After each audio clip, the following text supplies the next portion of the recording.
right. So Oil King not going to have that available. So we're starting off with the heaviest of hitters. NL versus Mr. Crimson, full capacity. Here we go. Oh, Damn! God, the whiff punish starting Are you out. kidding me?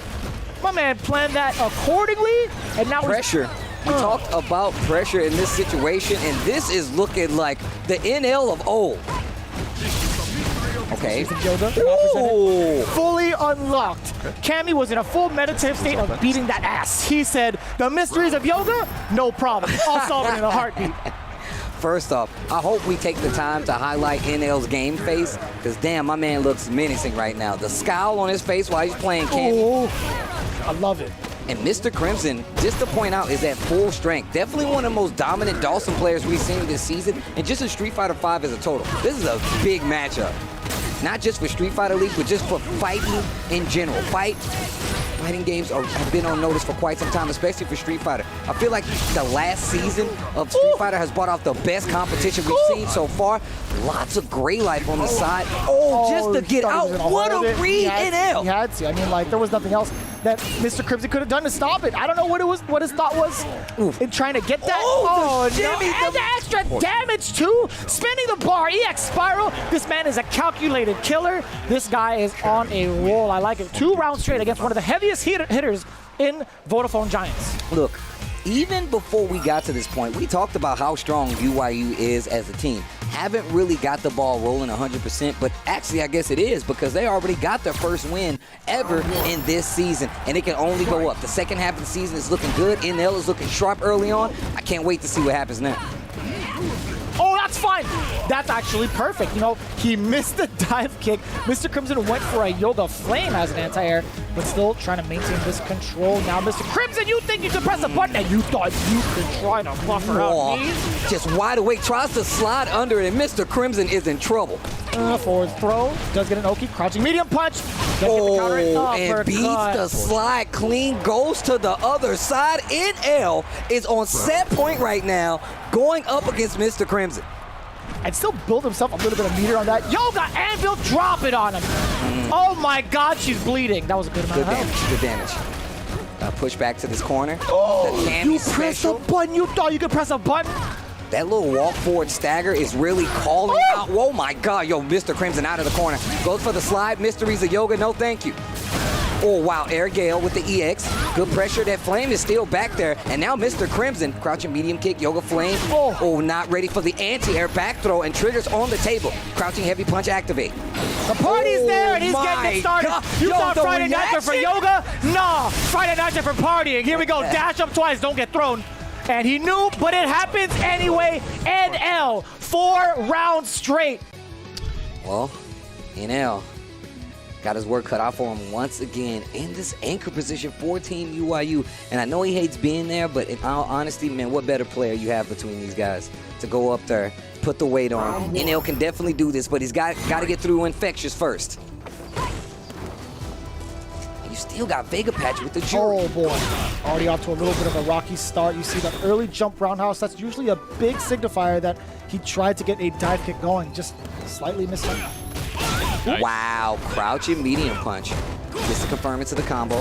Nice. Man, this is actually pretty rocky. That is something that NL usually doesn't do, and Infectious is going to run away with it. Does have a significant life lead, and this is a chance for him to kind of build some meter and just bully NL here. Again, now he's forcing the airs. We talked about the ground approach. If it doesn't work, the air approach is coming. Getting started. Crouching medium kick again. And NL is just not playing well. You can see a huge exhale. He's trying to loosen up. You can tell, man. My man's sweating and everything. The nerves are there no matter how good of a player you are. That's a part of getting to these levels, man. Pretty intimidating, right? An intimidating feat, having the hopes and dreams of your fellow comrades in this part of the game. That is huge also. Man, the sweet chin music actually catching her by the waist. On the way up, I should say. Okay. Didn't get the gram. Infectious just seems so confident in the space he's controlling. There it is. Does get the confirm finally that he was looking for. EX Hooligan on the way up. Cannon Spike as well. Big counter hit conversion. Build a little bit of meter and get some damage. Target combo. EX, spend it. The throw is going to be enough. Back throw to ensure it, and that's exactly what NL needs to revitalize himself in this game. It's only game one. He's still got a lot to work with. And speaking of a lot, you see down below, critical art on the side of that. Yeah, Mr. Crimson even let him know. He's like, yo, you still got meter. Crouch medium kick confirmed to Graham. Has to hold the Graham right after. This active play is what Zeku was looking for. Getting clipped by a lot of heavy buttons here, and you can tell Infectious is feeling good about it. 1 round apiece, game number 1. Ooh. If NL loses this set, it is the end for UYU in this team battle. No pressure, bro. Oh, wow, using V skill 2 on top of it. I like the change.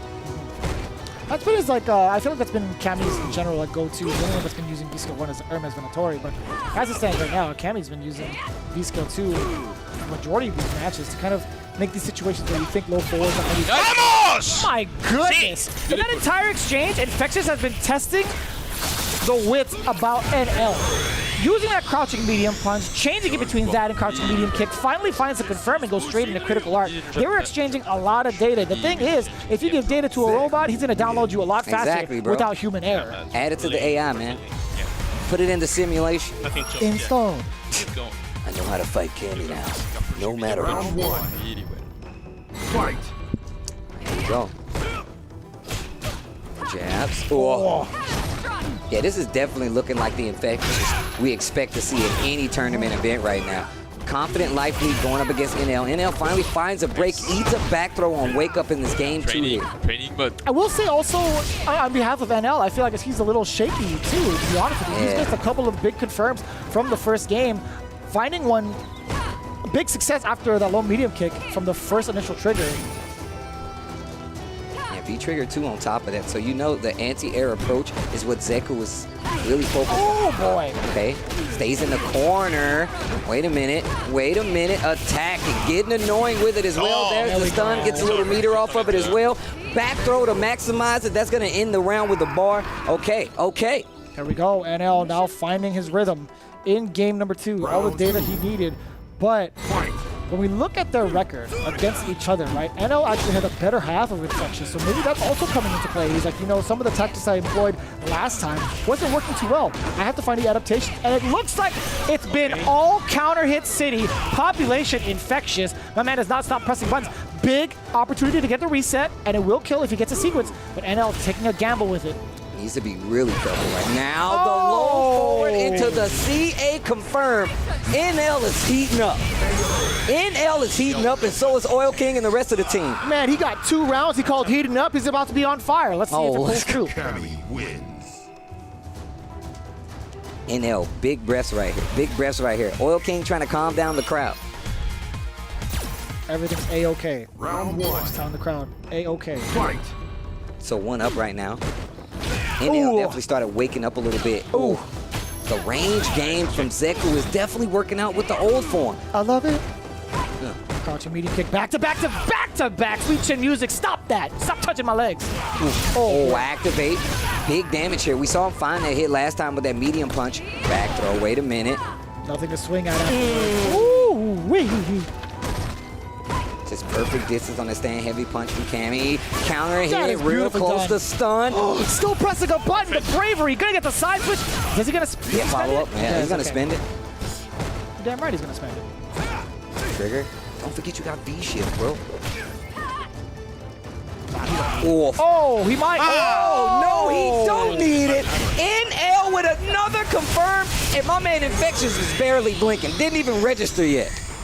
Filed for the database. He called fire, now he gets this round back. All the things that he went through in that first game looking like a whole different NL, completely unfazed. What nerves? What do you mean? He's got the Mamba mentality going on right now. Wow, what a check right there. Sees that he likes to walk up and check you with the legs on the crouching medium kick. Big crush, not close enough to get the crouching heavy punch. Infectious in trouble right here. Infectious under tremendous pressure in the corner. Side switch, and he's definitely going to spin that meter to keep that momentum as well. Gets the knockdown. Old man switch. The Graham is just outside of the range. Oh, activate. This is big damage. Spending it on the way down. That's going to be fine. She has enough life, more than enough to build up another one. Oh, boy. Push towards the corner. Overextending Back throw will here. do it. Oh, instead Nope. it's in favor of Chip NL. out. That's it. That's it. That is completely it. NL on his way back takes out Infectious. So Jury is actually going to be a matchup that he's very much so familiar with because of Infiltration, right? Being the best to ever use this character. I feel like that hit and run style is not going to be the style that Vega Patch actually plays. So we'll see if he can make the proper adjustments because Vega Patch has already taken people by surprise, right? He's already taken down Oil King 2-0. We'll see if it happens again. Also, you have to remember, if they beat this team, this is definitely an upset. This is the second place team we're looking at. Talking about the Vodafone Giants. Oh, finds a hit, and Vega Patch is in trouble right now. Air to air. Oh, dive kick block. What a check right there. Not going to go for the throw, but goes for the side switch using the B skill. skill. That's correct. And doesn't want to be in hot pursuit after the fireball because he was negative, so he just walked up for more pressure. So that's going to be another sequence for NL to get himself critical art. Trigger on board as well. It's up to Vega Patch now to be I was going to say be a little bit more attentive on the ground game because NL does not let any of these slide. Despite the fast dash speed or the increased dash speed, or dash in general, I would say. Yeah, he's always going to be ready for checking the dashes against Jory. Because that's something you should know, right? While she's in trigger, she travels a lot further and a lot faster. Oof.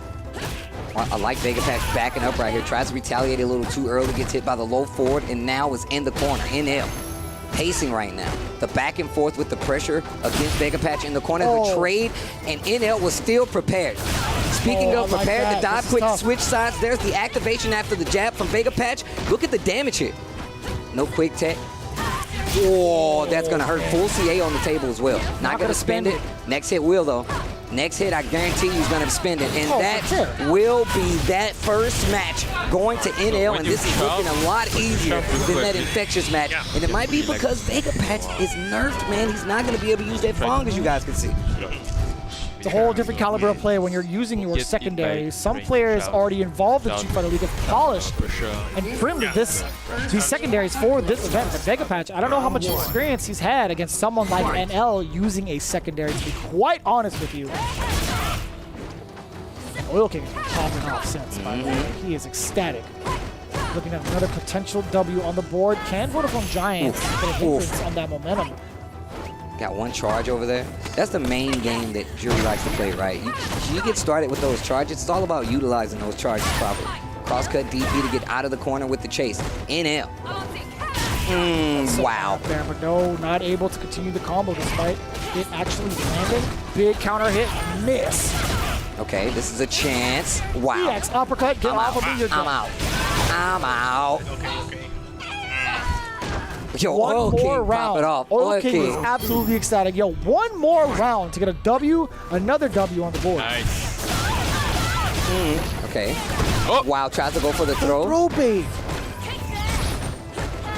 Look at that. Vega Patch already pretty aggressive. But what's he going to do about Cammy and V-Trigger? That's been the main problem. Jury, again, playing the ground game pretty well. But That's good. Oh, I like that. Airborne, it's so tough. Using that trigger to navigate, get out of the corner a little bit. Finally check with the crouching medium punch.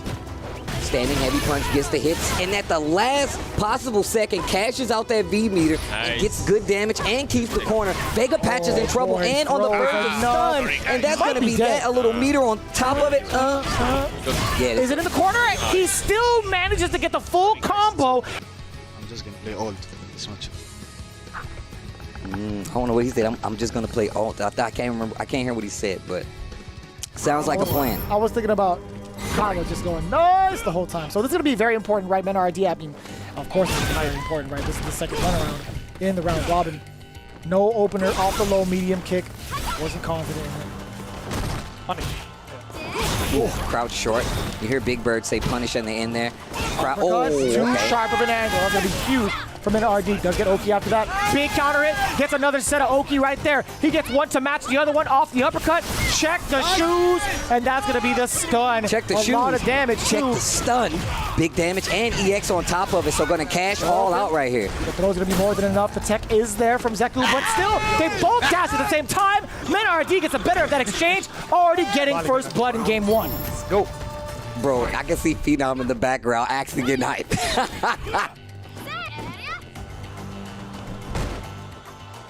Damn. Double crouch and medium punch. First round still on the side of Minna. Does get the over low medium kick. Top to the follow through afterwards. Excellent EX grab. EX uppercut fires right back. Minna RD just understands when you want the momentum for yourself. Not gonna let him have it. Roundhouse with the turnabout. Anti-air, not there! Jump in is clean for Angry Bird. Not sure what that was. You hear Big Bird, let him know he's got something coming. Activate V-reversal just to stop it. Nice. Big counter hit diversion as well. Nice. Oh, no, not enough. The pushback. Yeah, gosh. Couldn't convert into the Big round. Bird says he's gonna dash. 2 jumps, follow. V-reversal, that was smart. Gets the knockdown, holds the charge fireball. Nice. Too much block stun on it. Yeah. Way too much block stun on it. That was great for Angry Bird. Very lucky. Actually. Angry Bird needs this round to stay alive, or he's going to be eliminated from this team battle, and it's going to go to Problem X. Big damage here. Man, you can hear Big Bird just going through the whole sequence like EX, shoot the J, shoot it. Walking up behind the fireball. Oh, back he still throw. ran into the throw. Back throw. Oh.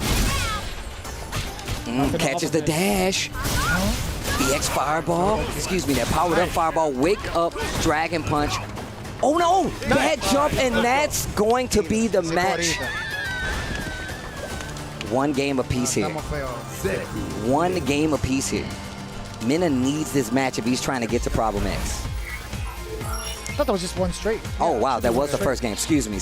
I'm thinking the Minna won the game. My bad. Sorry, guys. Very similar fashion as to what we saw with Big Bird, right? 1-0 against Minna RD. Can Minna find the right adjustments? Nice. Damn, you thought you could jump in on the gram? Crouching medium punch, and this is starting to look like a slide in favor. Okay. Face the DP once again. This is how we saw Minna get started last time. Wasn't ready for activation, gets the EX, and that stun right there again. Wake up. Yeah, wake up. Uppercut. Like that neutral jump to get himself ready for the trigger activation, but now back to the grand play. Raw activation. Just ran into it. Needs to be careful. Old man Zeko means you're not going to be jumping. That's going to be the round. More. Bandits might be in trouble. Minna, with a valiant effort, taking out Big Bird, was going to need 2 rounds. 2 rounds if he wants to keep playing this match. If he wants Bandits to still have a chance. Crouching medium punch. MVP right now. Still has a lot to go through, right? He still has to put a W on the board for this matchup. He's with 2 against Angry Bird, but right now, yes sir, the pressure is just too far away to continue with that counter hit, with that pushback as well. Oh my god, are you extra stunned? Not quite. Okay, you are. But the scaling is going to be too significant for you to finish it off in this combo. But what's going to be the play? You're dead. That's what the play is going to be. You're going to run into my normal. I'm going to activate this trigger, and I'm going to eliminate you for the 2nd time around. That is going to be Angry Bird 2-0.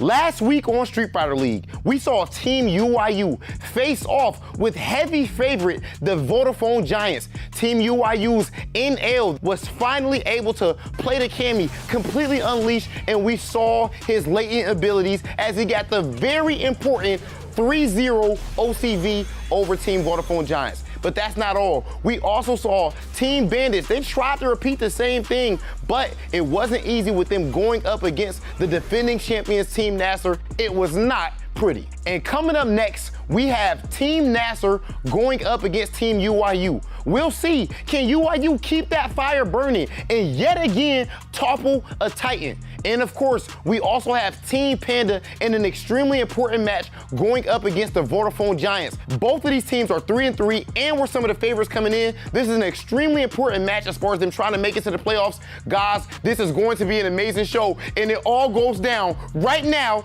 on Street Fighter League.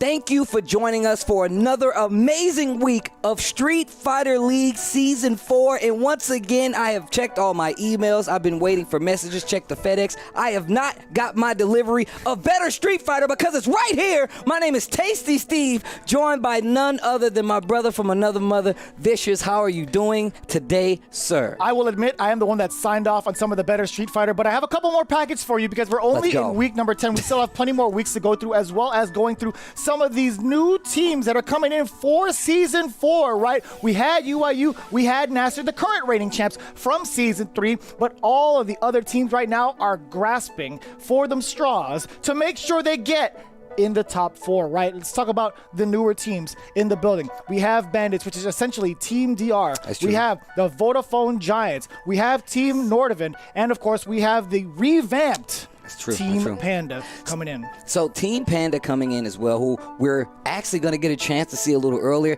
Last week's team battles were actually ridiculous. There was a lot to unfold there. A lot of the teams that came in last place definitely got some wins on their belt, and I'm talking about UYU, who did a lot better in these past weeks than they have in recent seasons as well. I mean, the fact that the Vodafone Giants actually took a L is a crazy thing to me, especially with a not depowered Mr. Crimson. They beat the Dawson clean. That wasn't even any contention about what was going to happen, but that's just a piece of the action that we have for you guys here for Street Fighter League. Let's take a look at the standings for this week before we get started on this action. We got Nasser leading the pack at 6-1, and then of course we have the Vodafone Giants at 3-3. They are tied with Panda, who is subsequently in third, but just tied in record at 3-3 as well. Nordavind at 2-3, and then of course you see Bandits holding it down at 2-4, along with UYU holding it at the bottom, 2-4. And the big thing about this is that we're getting closer to the playoffs. That's true. And one of the most important facts is that nobody's safe. I know Nasser's at 6-1, but they are not out of range of this round robin because these guys have still yet to play again, and they have to do that if they want to get to those playoffs, if they want to be in that top 4, and that's if they want to be the team that makes it out to fight against SFL Japan. Yeah, that's right. Again, all of these are pretty much pivotal. Every single win needs to be done now for some of these other teams. If Nasser continues on a hot streak, for sure they're going to be solidified within the top 4.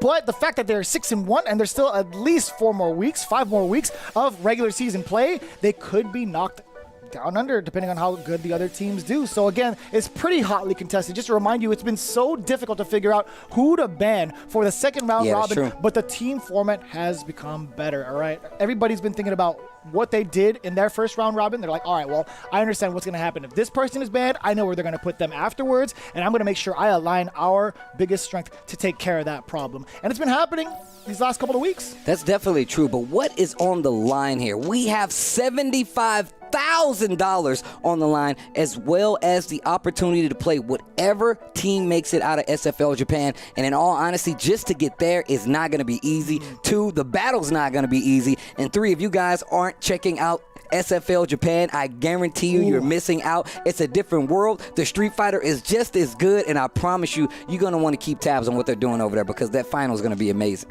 And of course, if this is your first time, you've got to check out the VODs for all the weeks prior for Street Fighter League. But just to remind you, this is a Waseda-style 3-on-3 tournament. The teams pick their order. They have those members go up and keep on going to the queue. They can be fighting each other. The person that loses is eliminated. The person that wins, back of the queue and continues their turn. There's only going to be one winner when there's only one team remaining in that team battle. And that's how it's been going each and every week. Again, just to remind you folks at home, it is Waseda style. You're going to get used to that. You're going to hear it every week, either from me or from Tasty Steve, but it's still going to remain the same. Yeah. Everything you need to consider is right here at Street Fighter League. We tell it to you every single breakdown. That's true. But now we get into it. Who are we facing off today? Who are we going to see in our two team battles? Just for the record, this is Week 10, closer to the playoffs. We have Team Panda going up against the Vodafone Giants as our first team battle. And on the end, for our last team battle today, we're going to have none other than Nasser going up against UYU. It's going to be first place versus last place,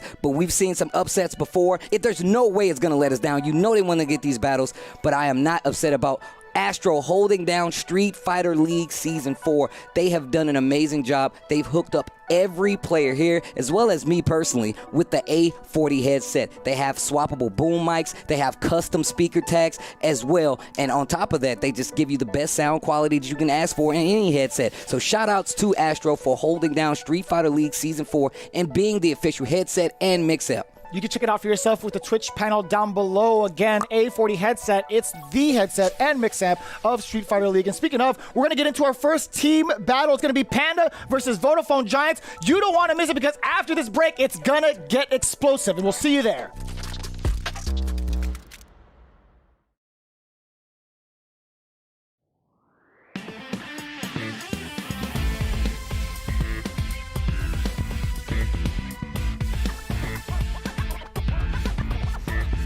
So, you really want to go through the trouble?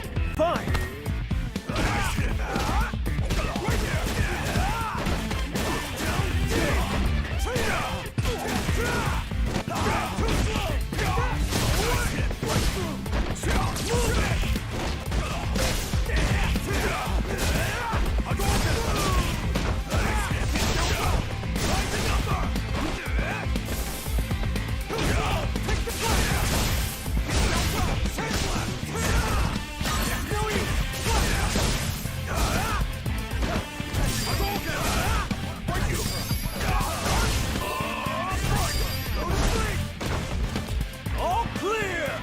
Easy mode too much?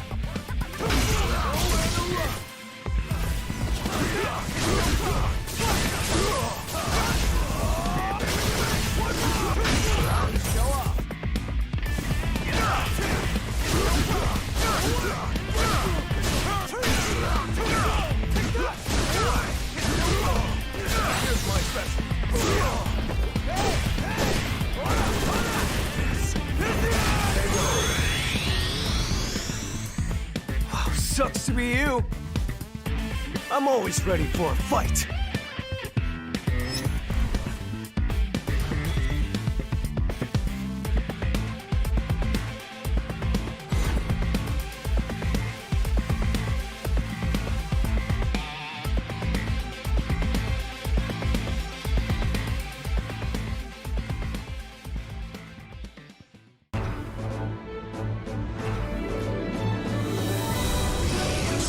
Riders have to strike out on their own. Do this!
Ladies and gentlemen, it's about to go down. Street Fighter League Season 4 with week number 10. Vicious here with TastyC, and we've already broken down what's going to happen this week, but we get into the nitty-gritty of who is going to get banned, what the team order is going to be, and a little bit of insight of these players as well before they get into their matches. It's going to be Panda versus Vodafone Giants in the run back. And we talked about Vodafone Giants, right? In the first half of their round robin, they were looking spectacular. They were within the top 3.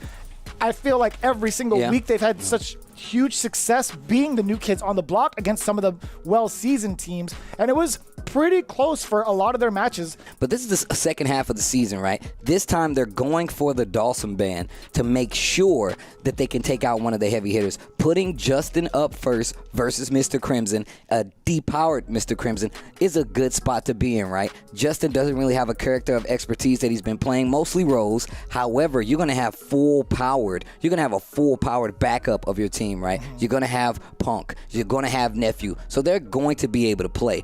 I think taking out Mr. Crimson here is a very big thing. The thing is that if you can take out somebody like Mr. Crimson from the equation, things get significantly easier. Not significantly to the fact because you still have Infectious, but it's still the point of being able to contend against Mr. Crimson and how strong that Dawson has been. Panda definitely still in a good spot, and they can make some things happen this time around. If this team battle goes their way, this Dawson ban is smart, and Justin's going to be going up first. But before we get there, I believe we have an interview with Hollywood Rob TV on the stage with Nephew. We are here with the Sith Lord, the most cold-hearted player in the history of esports. None other than Dark Neff, or Alan's son. What's going on, brother? What's up, Rob? Ooh, I like how you didn't disagree. You finally accepting your true nature.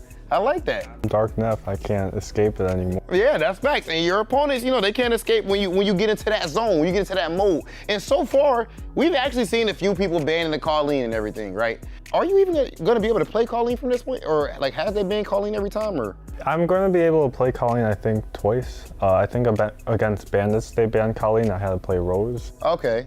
Against UYU, they also banned Colleen. So right now, you're 3-3 overall. Yeah. So I feel like pretty much everyone is, pretty tight right now. In those matches, actually, in the matches you have Colleen versus when you don't have Colleen, right, for the rest of the league, do you feel like there's any extra responsibility? No, I wouldn't say pressure, but just any extra added responsibility in those ones where you do have your main?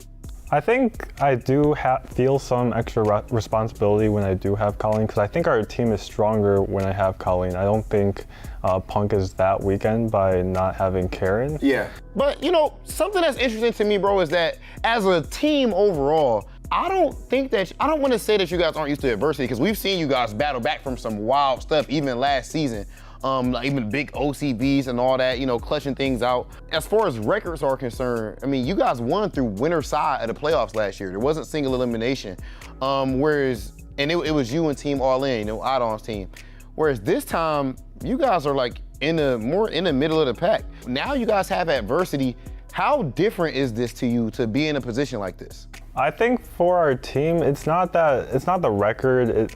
That's like the adversity part. Like, I think we're still pretty much 100% going to make it to playoffs. Even if you take the confidence out of it, if you just think of it logically, we didn't ban Dawson from Giants the first time. We didn't ban Cammy from UYU the first time. And those are our strong bans. So I feel like those matches we have very strong chances in. Yeah, that makes perfect sense to me. You guys still definitely have every reason to be confident, and that's a very good point as far as the specific bans that you've made up to this point. What's your role in keeping Punk level-headed, or do you think that matters at all, where his mental state is at? I actually think for him versus other players, I feel like for some players, when they get emotional, when they get stressed out, they play worse. I think I play worse if I'm feeling the stress of the situation. But I feel like when Punk is stressed, he actually plays exactly the same. Yeah. It's kind of crazy how he's able to maintain that composure, even though he has all these things going through his mind. So I don't think it's that important to cool him off. But I think just over the course of the season, we have a lot of weeks left. We're going to get some wins and make it to playoffs. So he'll have his confidence renewed and he'll be feeling good. So It should be fine. I'm not going to rely on him to just beat everyone for me. I think in the matches we lost, like some people might say like I was supposed to rely on Punk, but like I don't think of it that way. So you don't. A lot of people probably would think about that, like, having Punk, he can OCV anyone, it doesn't matter if I lose. So you don't at all look at it in that way. You're trying to go and OCV your damn self if needed. Yeah, I mean, for the Nasser match, like, I mean, I didn't have my main character, so that's, I can kind of rely on Punk for that. But like against Giants the first time, I think me losing Crimson was a pivotal match. Like I put the blame on myself for that. I don't put it on Punk. Okay, and the last thing I'll ask you, and I'll ask it in a straightforward way, is Team Panda going to be our Season 4 Street Fighter League champions? Yeah, I think so. I'm not unconfident. Ladies and gentlemen, spoken like a true champion, none other than the Dark Lord, Alan's son. It's always good to hear Nephew speak because when we're around like the studio, I have to go like pry stuff out of him. But the fact that we have Rob TV holding it down on the interviews, getting a lot more personable with these guys works out. Talking about personable, but he pointed out that they're still aiming for the playoffs, which is a big, big point of contention here because there's a lot of tying going on right now. We're on the verge of a 3-way tie in some instances, and we still have a 2-way tie. So there's a lot of fighting going on in between. Them having this set of mind going into the second half of the season, getting closer to the playoffs. I like that it was Nephew that gave us that insight because it shows us that the team is getting closer together. But let's not forget about the Vodafone Giants. Yes, please. Let's talk about them for a little bit. Vodafone Giants have had a very impressive record, still maintaining that top 3 position, currently at second, right above Panda through their current match record and game record, right? We always go for the tiebreakers by breaking down how many matches have been won, how many games have been won to make sure the differentials are correct. I feel like right now, Nasser sitting at the top. It is a goal to kind of strive for. They have a couple more weeks of play to get to that kind of similar record, whatnot. But as long as they maintain their top 4, which I think they are more than capable of doing so, that's all they really need to focus on, right, into the playoffs. Off the cameras, they are definitely hyping themselves up. Like, yo, you did well here. Yo, I thought your strategy was brilliant here. I think we should keep this strategy going, especially with like picking out the team format and which bans are going to happen. They really take it to heart as well. And one of the people I do want to hear about also is probably the most hyped one out of all of them. Vega Patch has been very vocal. In fact, Rob TV is with Vega Patch to talk about how Vodafone Giants have been doing thus far. Take a look. I am here with one of the most hype, and I did not even know this guy was like this, one of the most hype players on all of Street Fighter League, the Fang specialist, Vega Patch. What's going on, bro? Bro. All right, one more time? What is that? Okay, we don't do that. One, I don't know why your pose is like this at the end. Like, I don't know if you like flexing. I don't know if he's about to backhand me. I don't know what that is. I'm gonna show you how we do it here, okay? How you just thought, okay, but it don't end here, okay? Afterwards, we go, no, hell no. Okay, look, follow me, I got you. Bam, no. Now curve it like that. Bro, what? Yeah. What? Like that. Yeah. You can put your thumb down though. All right, so let's do that, do it again. Oh, that's an improvement. It's an improvement. Yeah, Well, it's a slight improvement, man. Yeah, in America, yeah, that's how a lot of us, at least the black folks, that's how we get down with it. So right now, the way you guys have been getting out, it's been back and forth for you. You're 3-3. You started off 2-0. Since then, things have been a little bit rough for you guys, but it's not like you're not performing well. I mean, even in the last match, you guys went up against UYU, and you actually busted the jury out. How long have you been playing jury? I didn't even know who your secondary was. Well, the jury was basically like at the end of season 1, at some of season 2. Yeah. I was like, Fang is not that good. I don't know what to do. So jury became the character I played on free plays and when I was bored. With you coming into this, knowing the Titans that are going to be in this tournament, the names that are going to be in this tournament, did you have specifically a chip on your shoulder to show everyone exactly the significance of who Vega Patch is? A lot of us knew you already, but this level of play that you actually possess. Well, the thing is that I didn't thought about it like by myself only. I also saw it as I'm the first Spanish player on this, and I wanted to do well to show that we are a community that is trying to improve. Yep. And that's also one of the reasons Vodafone Giants came to this league, to prove that Spain is on the map. Yeah. On Street Fighter and other games. And you know, I'll tell you what, overall, this, of course, like I said, the way that you're playing has been amazing. And what surprised me too is your level of intensity. Where does that energy, that emotion come from? When you're playing, I guess you don't really subscribe to the theory of being zen and even kill. Well, I think it has the same theory, has some good base in the sense that you should not distract yourself from the game. Yeah. Because if you're showing so much emotion, it takes you out of the game in a way. But also, that emotion, I think, can be used to motivate yourself and keep going. Agree. Because in this game, especially in this game, you're never out until you lose. Yep. Yeah. So that's it. And you have to keep trying.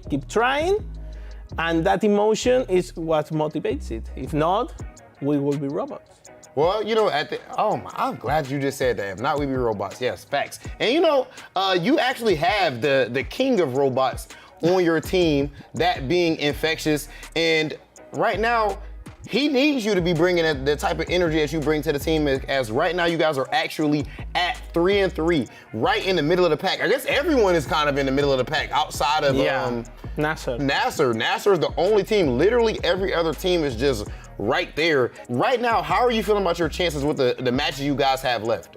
About the chances we have in this league, even before the league started, we knew the teams. We were like, okay, every team is dangerous. Yes. Don't get overconfident because there's no weak team. Yeah, facts. Yeah, like every team. Everyone's stacked in their own way, like straight up. These teams are ridiculous. Yeah, so you never know which team has your number. And that's one of the great things about this SFL, about this season of SFL, that you never know who might win, because even you were talking to Problem, even the playoffs, if you lose once, it's over. It's over. No, you were winning all the league. Oh, you were so ahead of the pack. Yep. One bad game doesn't count. So you're out. Yeah, I mean, this is definitely facts. And you know, what would it mean to you to become a Street Fighter League champion? Well, it would mean a lot. We came here to try to get the win. It would mean basically the world. It would mean like putting us on the map and getting more opportunities, because right now in Spain is hard. Yeah. I can tell you, it's extremely hard. And we want to prove that we are players that do the work. We prepare every day to get better. And here I am trying to prove that we can be a threat. Vega Patch, clearly at this point, people can't make any excuses because we are offline, side by side, head to head. And I'll tell you what, Vega Patch, it's been nice sitting side by side with you right now and talking to you. You're a really cool dude, brother. And oh, okay, I was testing you. I did not know that you were gonna actually get it. Gotcha. You adapted. What the hell? You adapt really fast, and I can clearly see that's why you do so well in game. Ladies and gentlemen, this has been Vega Patch.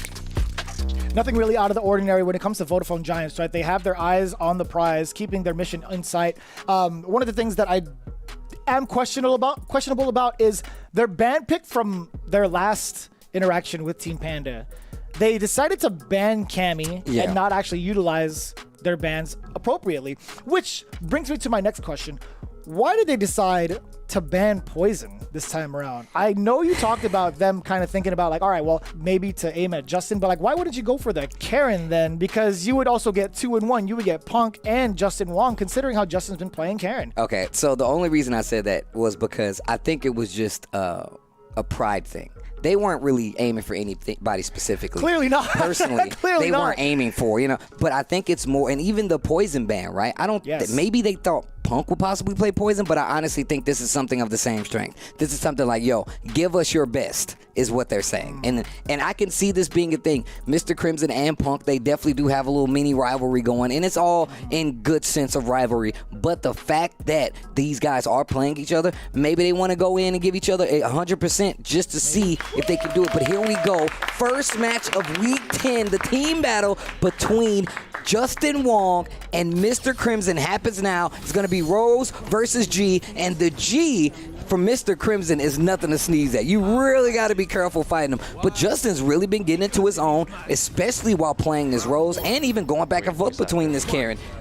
Yeah, and we've been enjoying that Rose for quite some time, actually. Very lucky to see it. We've seen how he performed against the likes of Team Nordivan, playing that kind of keep-away style. Found a lot of success with it. Let's see if it's going to find it. Oh, there could have been a opportunity to get him on the way down. Good call from Justin. Ooh, big jump in with the heavy punch here. Gets to confirm with the dash punch. And now Justin is in this corner. Power of the earth. Justin says no. Takes a quick knockdown, and that V skill is really getting G out of some of these situations where Justin is trying to force. And just dealing with that projectile very well, too. That's going to be fine for Justin, right? He's going to be building a ton of resources on him. Get that punish to get some of the chip damage if he's within range. The card, too. Kind of debuff G. Get the shuffle going. I think the white card's up next. Maybe build yourself a little bit of meter. Yeah, does so. Try to get the shuffle. And I feel like this pace works out so good for Justin. I feel like if we... Oh, man, you just swung at her like that? He's like, come here. EX dash punch tries to go for the sweep, not in range. Mr. Crimson backing up just a bit. Activate off of the block sweep. Teleport. Oh, forward throw this time. A lot of gray life gone here. That's huge. And I say it's huge because, again, there could have been a critical art opportunity as well.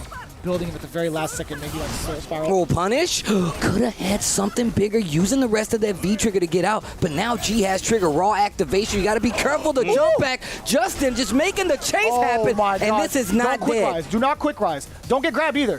He knew. Oh, Justin got it, but he dropped it. Oh my God, there's 1 second left, but it runs out the clutch. The king of lame, Justin Wong, spins the meter, and look at what that did. Doesn't even have an EX bar on the side of G, and Justin going right back in. Oh my God, that was so sick. Oh, you're actually gonna get high damage. Woo, so Justin. Well. I'm liking this from Justin. In full composure, full control right now. That was such a smart decision, too. We're still kind of taken aback by what just happened in that first round. Oh, wow, what a read. Gets the dash punch, and Justin back to the corner. We've seen him work so well with his back to the wall. Damn, that's so plus. Yo, give me that red card. Give him the penalty. What do you mean? Ooh. Okay, activate, needs to be careful. Crouch short, gets the dash punch confirmed right there. A lot of people are afraid of that throw. Some people are afraid of command throw. So it's always a guess versus G. Oh, wow, put him under the hairdryer.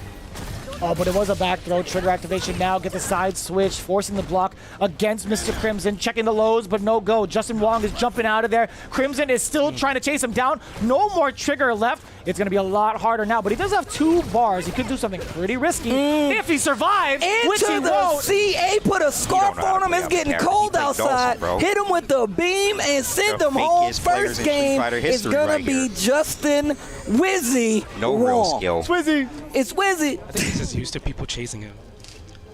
Yeah, yeah, but he don't know who he's playing against. People chasing. You doll some of every character. That's facts. That's actually facts.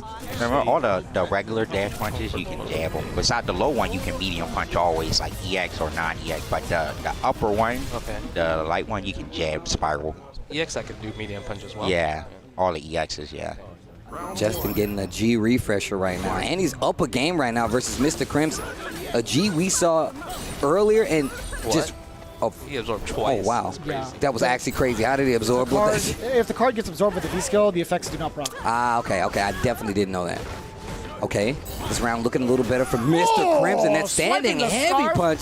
Imagine hitting it so hard that it like reverbs in her body. It's like, oh my God, I'm taking damage. Okay. Anti-air starting to come back to life for Justin here. Back still to the wall. That's what I'm talking about. EX will spiral, and then EX dash puts firing away from Mr. Crimson. Watch out for the throw. And I'm telling you, man, Justin Wong, if you do not get the meaties tight, he will throw you into this corner. And now you're about to take all of this pressure. No, I lied. It's so ambiguous as to when he wants to walk away, jump away, or sweep you. Oh my God, in full control right now, Justin Wizzy Wong. Wow. What side? Oh, it doesn't matter what your name is. Okay, activate. Crouch short, finds his mark again. Like I said, if you're Justin and you're fighting G, no matter who you are, even if you are Justin, you have to be weary of the trigger activation. And that time, the little shimmy works out in his favor. Walk back, command grab.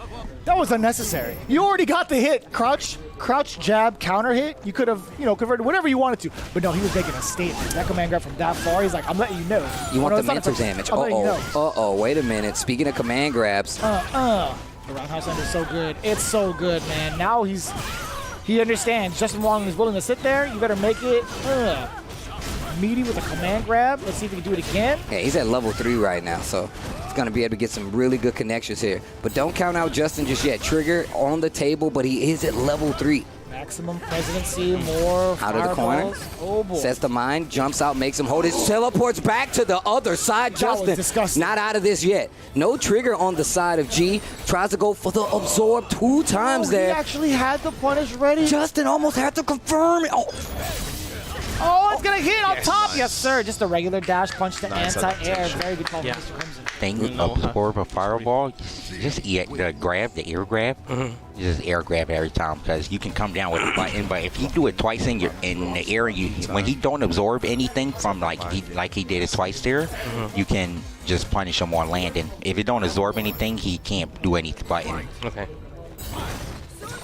Man, I love the talking between Panda and Punk right now. I love them talking to each other, giving Justin the exact information he needs to deal with this pressure a little better.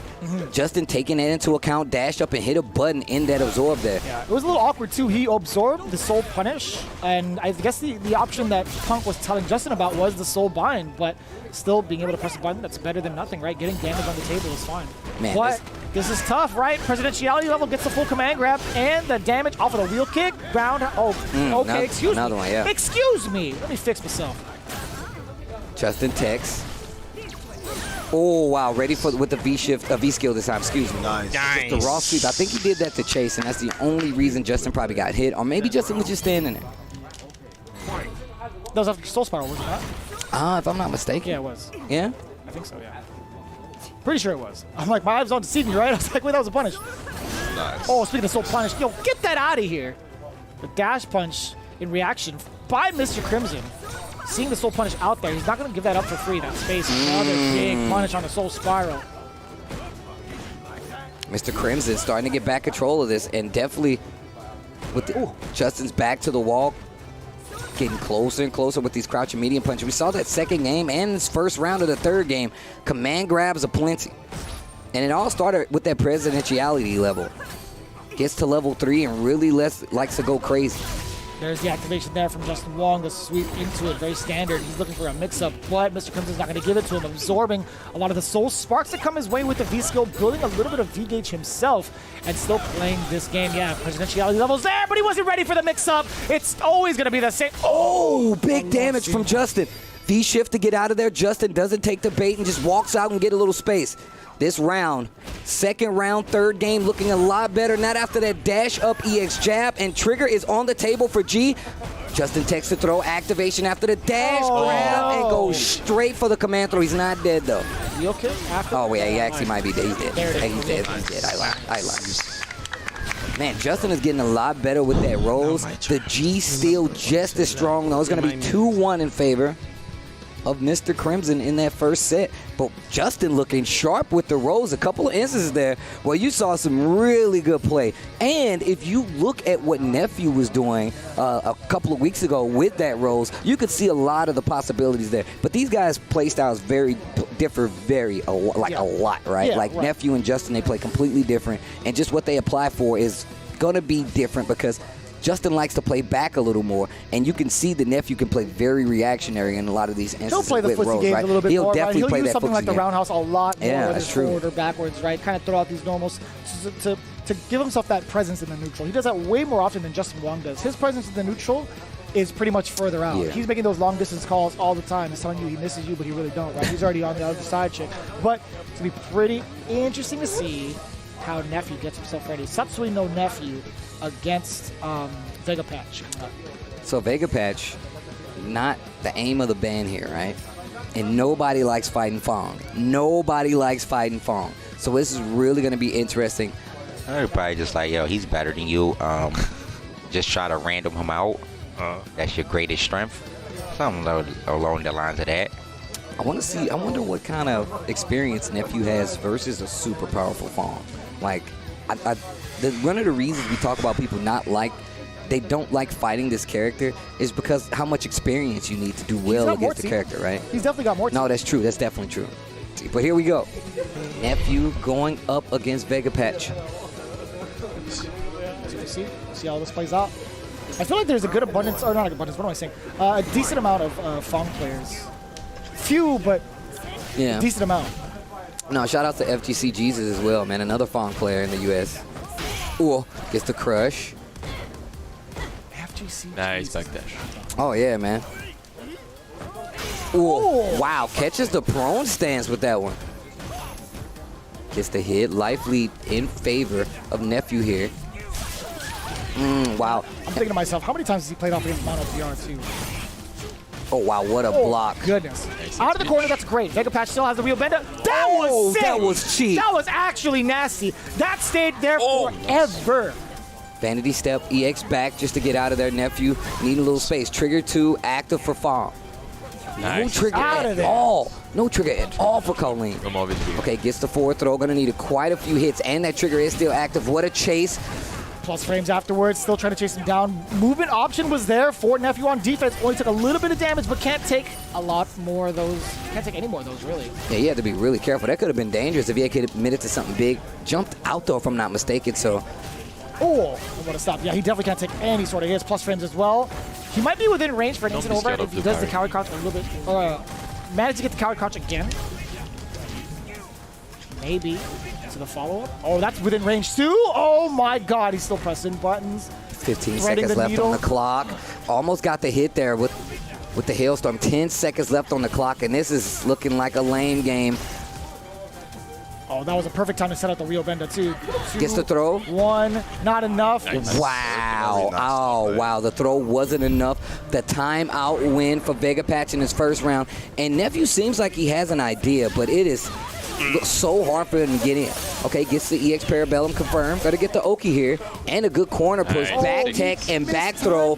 And once again, he's holding up and getting clipped by a lot of these Fong normals. You got to remember that prone attack. Oh, he's waiting for Nephew to press the button. But he should know, man. Rio Benda is going to be stuffing that out no matter what. Oh, boy. Other side! Oh, my gosh. Hits him with the sleeves. Vanity step. Hit. He can't go through it. Not enough involved. Oh, the hurt box from the back roundhouse is what caused that extra damage. Damn, Vega Patch is nice.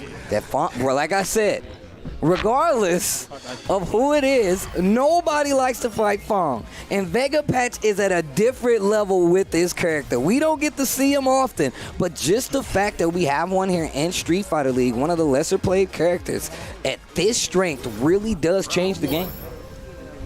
All right, here we go. Match number 2, Nephew in trouble. Panda in trouble. All right, back to the pressure we go.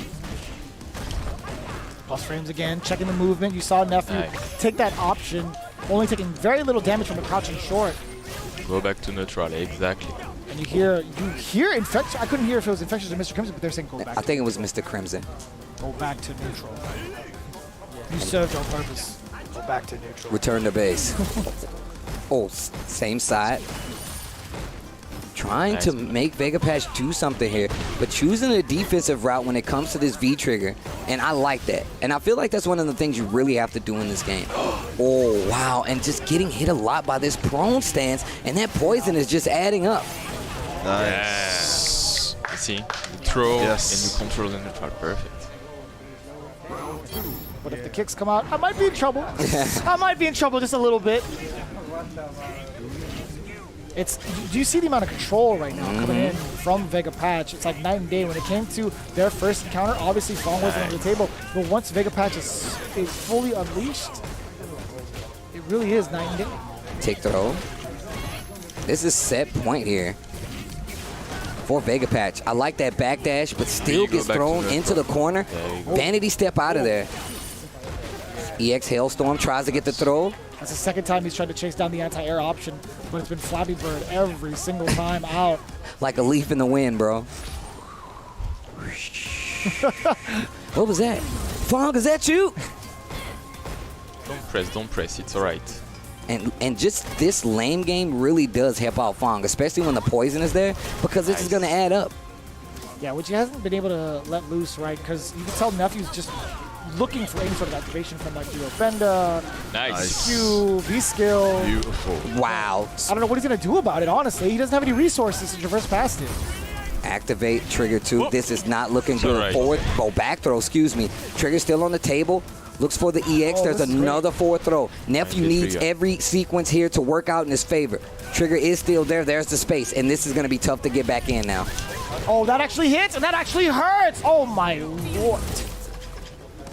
Still on the screen. Oh, my God, ducking past it. 8. Nice. And the check with the jab, constantly checking Nephew to be sure that he wasn't going to hit any buttons in between that pressure. And a lot of the times, if you go back and look at that match, Nephew was hitting buttons after that prone stance kick. You should not be messing with that. And on top of that, when he was holding up, it was just resetting him back into these situations. Ate a lot of damage from the poison shots as well, and it's just really easy to go downhill. And you see how a character like that can really kind of slow down the pace of the game. Nephew is really good at being like, all right, I got trigger. You're going to have to think about if I'm going to throw you. You're going to have to react to EX hailstorms. And with Wong, that didn't seem to be a problem at all. You put him in the corner, he flappy birds out. You put him on the ground, he could steal EX dash out. His V reversal meant to get him out of situations like that. Didn't even see it that much, but it was more about a lot of those trades that Wong had in his control. And now you have not one, but 2 members of the Giants waiting in the wings if Punk can make it through Infectious, a full-powered Infectious. Man, this is tough. And this is for the tie. This is actually for the tie here. So if nothing happens, Vodafone Giants will go into a confident second place here and push Panda down to 3rd. And I can promise you right now, when you're this close to the finals, when you're this close to the playoffs, you don't want to be there. But it's going to be interesting, right? This is the first time they actually encountered each other, Punk versus Infectious. By the way, that is pretty much like a dream matchup for a lot of the folks that are fans of Street Fighter 5. We get to see this here at Street Fighter League. This is the first time, again, between Vodafone Giants and Panda that these two are playing against each other at max capacity. Punk's patented Guardian going up against the robot, Infectious, and Zeku. 100% power for both of these guys right here. It's so sick, man. It's actually ridiculous, man. You don't find better matches than this. You know what I'm about to say. I dare you to find me better Street Fighter, bro. Think these matches just fall out of the sky? No, they don't. Over here they do. I mean, over here they do because, they got off a plane, so technically they did. But crouching medium punch just to give the chase, activate off of the sweep, and Punk has lost more than half life with a little gray on the life bar as well. Back throw to get something started? No. This is huge. Yeah, he's just going to let go of that pressure after the back throw because Karen could not get any sort of Oki after that, especially outside of the corner. So he's just going to reset back to neutral, a game that he excels at. He's looking for these low medium kicks to face off against Zeku. Zeku does have some pretty lengthy normals to move himself forward, get these counter pokes going. But Punk is more than suitable to take down that strategy. These pokes, and you can see right here. Overcommitment! That's huge! You're actually going to be dead. Yes! Infectious just really content with getting small pokes and making sure Punk respects the neutral game. Was that an attempted frame trap, though, from Punk? I mean, like, I don't know how much respect was being shown there, technically, because he was trying to make sure, or trying to keep Infectious blocking. If you pressed the button during that Gudenken string, you would have been clipped. Back heavy punch there. Recognizes that it was blocked and just uses the ground to get out of the corner. Tries to go for a dash. I'm not sure what that was. He missed the confirm. Just absolutely missed the confirm. Needs to be careful, man. Infectious is so good at just playing the slow-paced game. Finally gets a sweep. Second one blocked, but gives Punk a chance to activate. Gurinkin goes for the low into the corner. Oh, you saw the stutter step, but still getting checked by the dash. Ugh, Punk not letting anything fly. Even after he got checked for trying to do a stutter step forward, Infectious, after the lights, tried to steal a turn after. And do you see that? He switches and Punk instantly jumps. Even though, Young Zeku does have anti-airs, they're a lot harder to get, especially when people are doing these unexpected jump-ins. It's all about the angle. Yes, sir. Oh, air target combo. Yeah, where Karen kind of falls short by the wayside when it comes to anti-airs with those sharp angles, she could really just go air to air and get these target combos, put you in a very great position for Oki. And now it's going to be all she wrote. EX Orochi, Blue Gen, EX Resent. It's alright. You already know the deal. He's really active on the crouching medium kick, especially when you press him, when you press a button on it, for example, like NL. So maybe a button into heavy kick. Dude, he just likes to walk forward a lot. It's like that Daigo with him. Yeah, he just hasn't really earned that yet, though. I feel like you gotta earn those.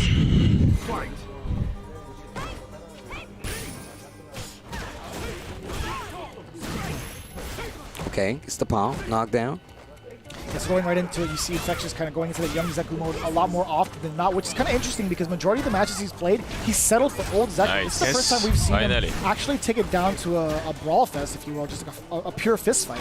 I think it's because of the normals, right? Crouching medium punch, the target as well. And just being able to walk around a little bit more because Karen has a very intimidating walk speed, especially somebody like Punk. Stand light kick once again, finally gets the bait. He missed it again. Side switch, you should be dead. Same side? Not No. quite. One hit from Punk can actually close this out. Trigger runs out. Controlled it. Full trigger on the side of Zeku. Those stand light kicks. Oh! No! Just a little Really bit of good. scramble there. Get it to the other side. Punk thought he was at liberty to walk up into Zeku's face, but no, sir. Target detected. He shot his laser beam right at the toes. Stand light kick. Very neutral heavy game here.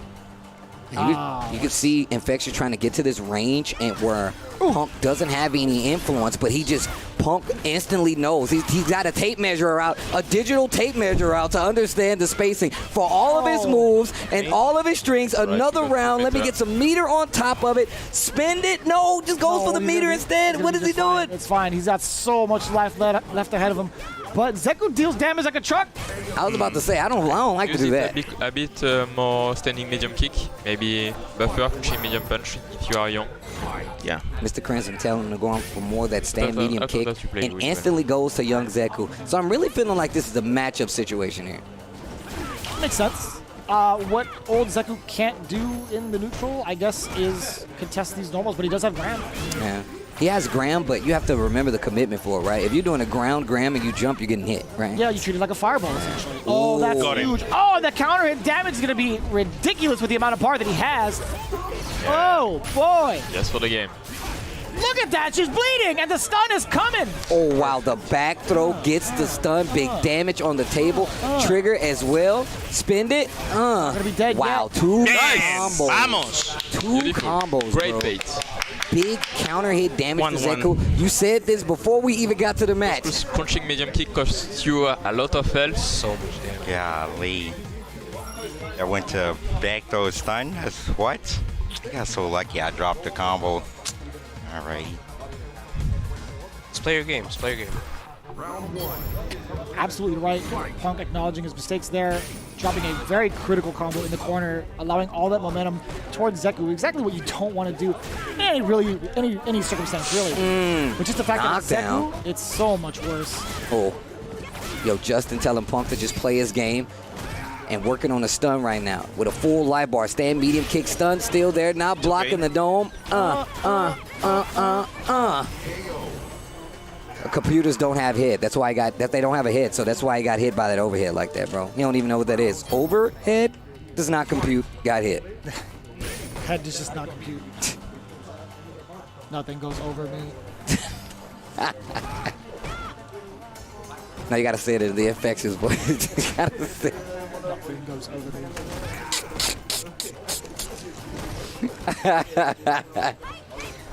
Look at all the mediums just firing away from Punk, right? Just trying to occupy that space. Then the medium kick comes out, and still, Infectious still trying to make his way through the minefield of normals. To the fire.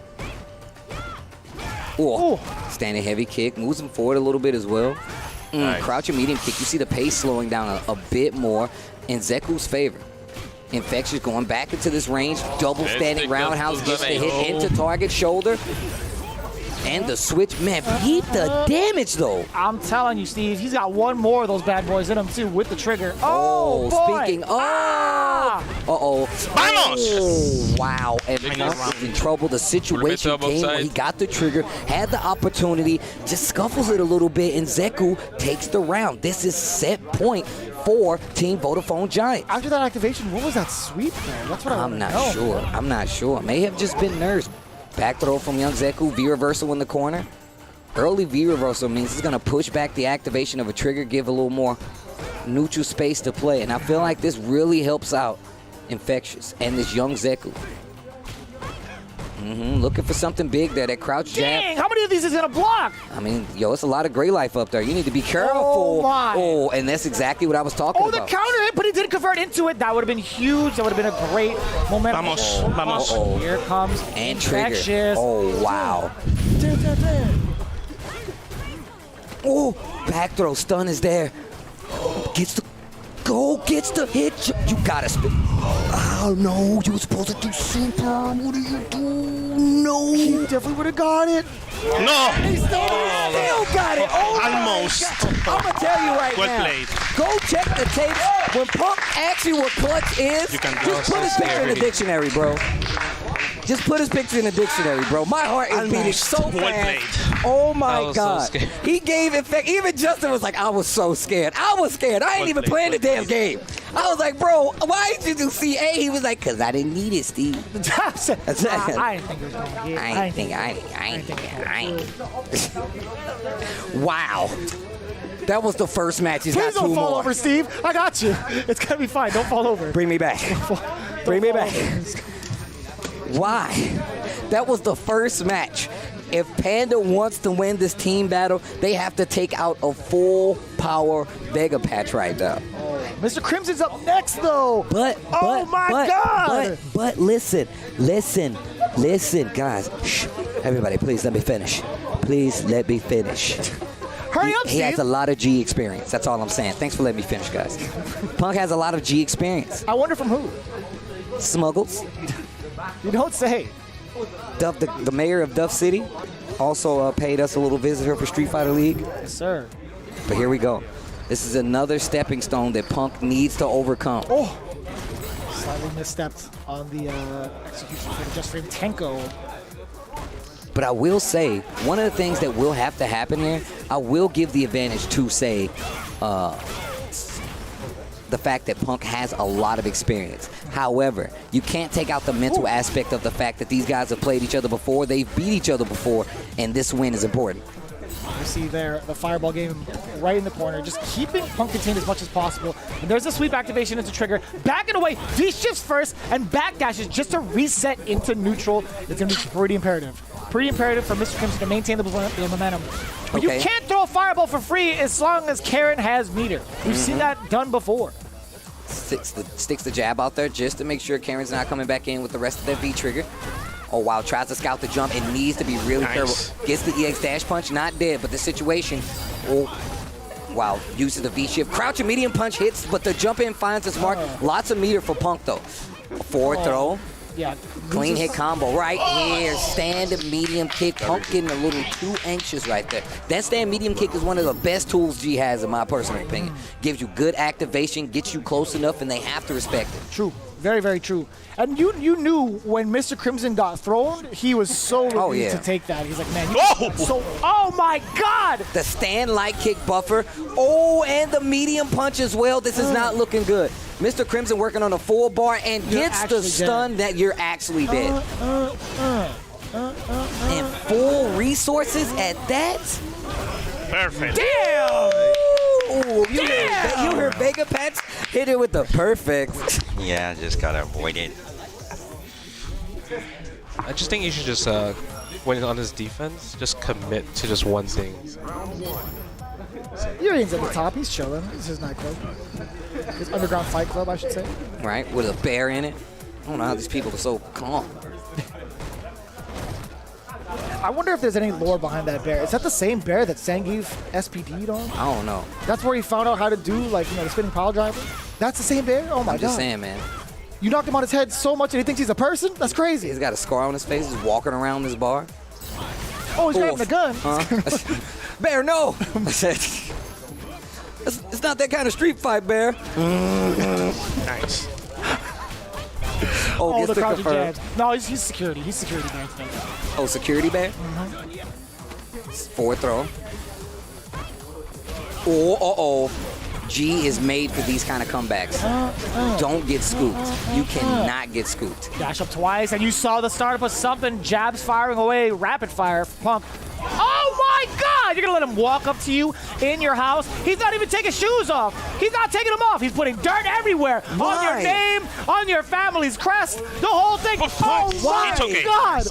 Why? He got what just happened right there? He got stuck, Steve. He looked at him and he got stuck. He is in traffic on the 405. He is stuck. I don't understand what happened right there. Did Punk have the resources to end this round? I can't tell if that's a rhetorical question, Steve, because he definitely did. Okay, that's all I wanted to be sure. That was not rhetorical. It was rhetorical. Okay. But I wanted the confirmation so that I am not crazy. Okay. All right. Hey, if anything, we can go to the loony bin together, bro. I got you. Oh my God, this is going downhill, and Panda is looking like they're in trouble right now. EX was seeing how to stop the command throw, gets the sweep out of the corner. No, just double dash up, back throw you to the corner. Punk looking alive now. Dash up, didn't take the confirm, plenty of trigger left, and I think Punk wants to get in one of these kill situations with the rest of this trigger, but you got to be careful. Resources on the table, stand, medium kick, activate is coming up. I'm telling you right now, checks it. Stunning the bar a good amount, that's fine. I mean, like, the critical art wasn't going to kill, so I guess pushing to the corner, I get it. But look for the dash punch and watch your legs. Not going to use it. Okay. You see the huge sigh of relief coming in from Punk. Well, you couldn't, but at the same time, he was pumping his chest up. He's like, thank God I got rid of that round because of how dangerous G was in that very moment, right? Fully loaded in kill condition or kill position, I should say. Yeah, it was definitely a dire situation. Stand heavy kick. Harassing with that crouching medium punch, and you can see right now Mr. Crimson trying to get into that range. Yep, with that stand light kick, Buffer is going to come out again. He's got full meter. If I'm Punk, I'm not trying to get hit at all.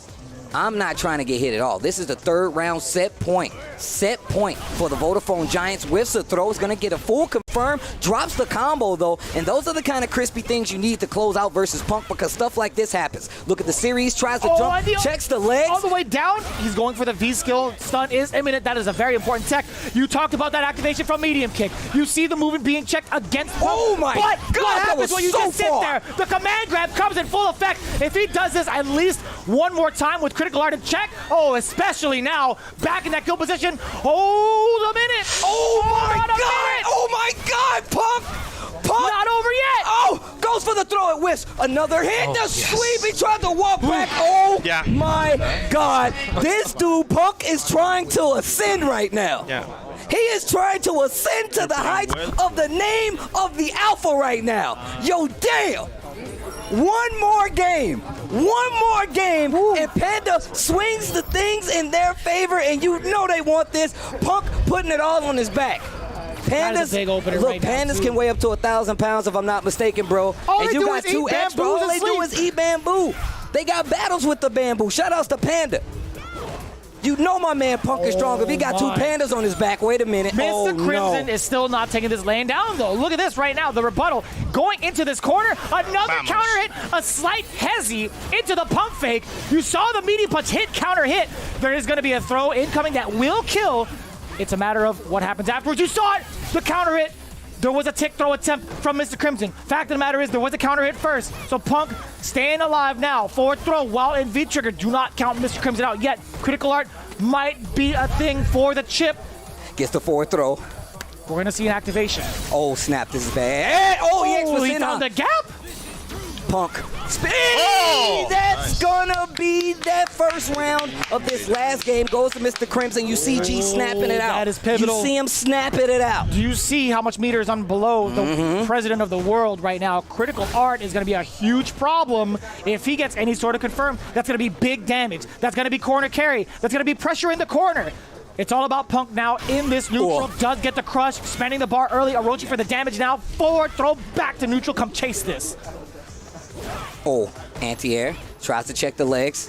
Mr. Crimson with the life deficit gets the crouching medium punch, EX dash, V-shift, doesn't left V-shift break rock. There's that crouching medium punch, so much range. What a whiff punish with the standing heavy punch. Back to the corner you go. First time we've seen Punk go for the side switch so readily, and this should be the round. You better spend it. Scared money, don't make no money. That is another round. This is set point for Punk, and you can see it on his face. You can see how much Mr. Crimson does not want to be in this corner a lot more than others. He doesn't even want to play. He doesn't really want to play it out by sitting down. The first time we saw that side switch from Punk ever in this set, he rarely doesn't do that. Times to do so. Anti-air has to hold the projectile after it. I like the choice, Mr. Crimson. Give me more. Dash up, not reacting to some of these dashes. Punk starting to take notice, gets the forward throw. This round, hard to. It's so hard to. After the standing heavy punch, if you go for the Orochi, the trade happens, it's hella damage. The confirms, gets the V skill, gonna give him a little bar on top of that. I like what Punk is going for. The other jump side, out with the back dash out of the command grab. This dude, Punk, back in there again. But you can't count me out. You know the activation is coming, and there it is. Ooh. And this can turn for the worst with a command grab. Oh my God! Oh no! Oh no, lots of meter. Another if a grab hit. happens, the stun is going to be it. Oh! That's it! Vamos! Mr. Crimson is going Now to take it Vamos! down over Team Dale! Panda. You've been hit by, you've been struck by a smooth criminal. Damn, do you want to build a snowman though? And look at the embrace, the Vodafone Giants. The Vodafone Giants takes it over Panda. And man, this dude Punk was playing out of his mind though. I ain't gonna even stunt. And you can when we talk about the mental stack being a real thing, this is exactly what we're talking about. You have two other members behind you, and this is not a slight to anybody. You have two other members behind you that are there to kind of pick that up, right? To be like, look, we need to have that back and forth. You need to have that balance, so to speak. But the fact that Punk was the last one carrying these two big-ass pandas, it's not an easy thing. I mean, and you're fighting giants, you're carrying pandas, you're fighting giants. What do you expect to happen? I'm just saying, it sounds like a fairy tale. But the fairy tale is... The pandas versus giants? The fairy tale is that the Vodafone Giants secure their second place lead here in Week 10 of Street Fighter League. Damn! Find me better Street Fighter, though. This is the mental stack. I'm going to tell you right now. You get anybody that plays Street Fighter and you put them in this situation, half of the time they're not even going to be able to keep that mental up for a match, let alone playing a full team of heavy hitters, international Street Fighter talent, best in the world, and be able to keep your wits about you. It's one of the hardest things in the world. I'm telling you, it's the competition, man. It's like chess, it's like sports. It goes right into video games, into fighting games, especially in this situation.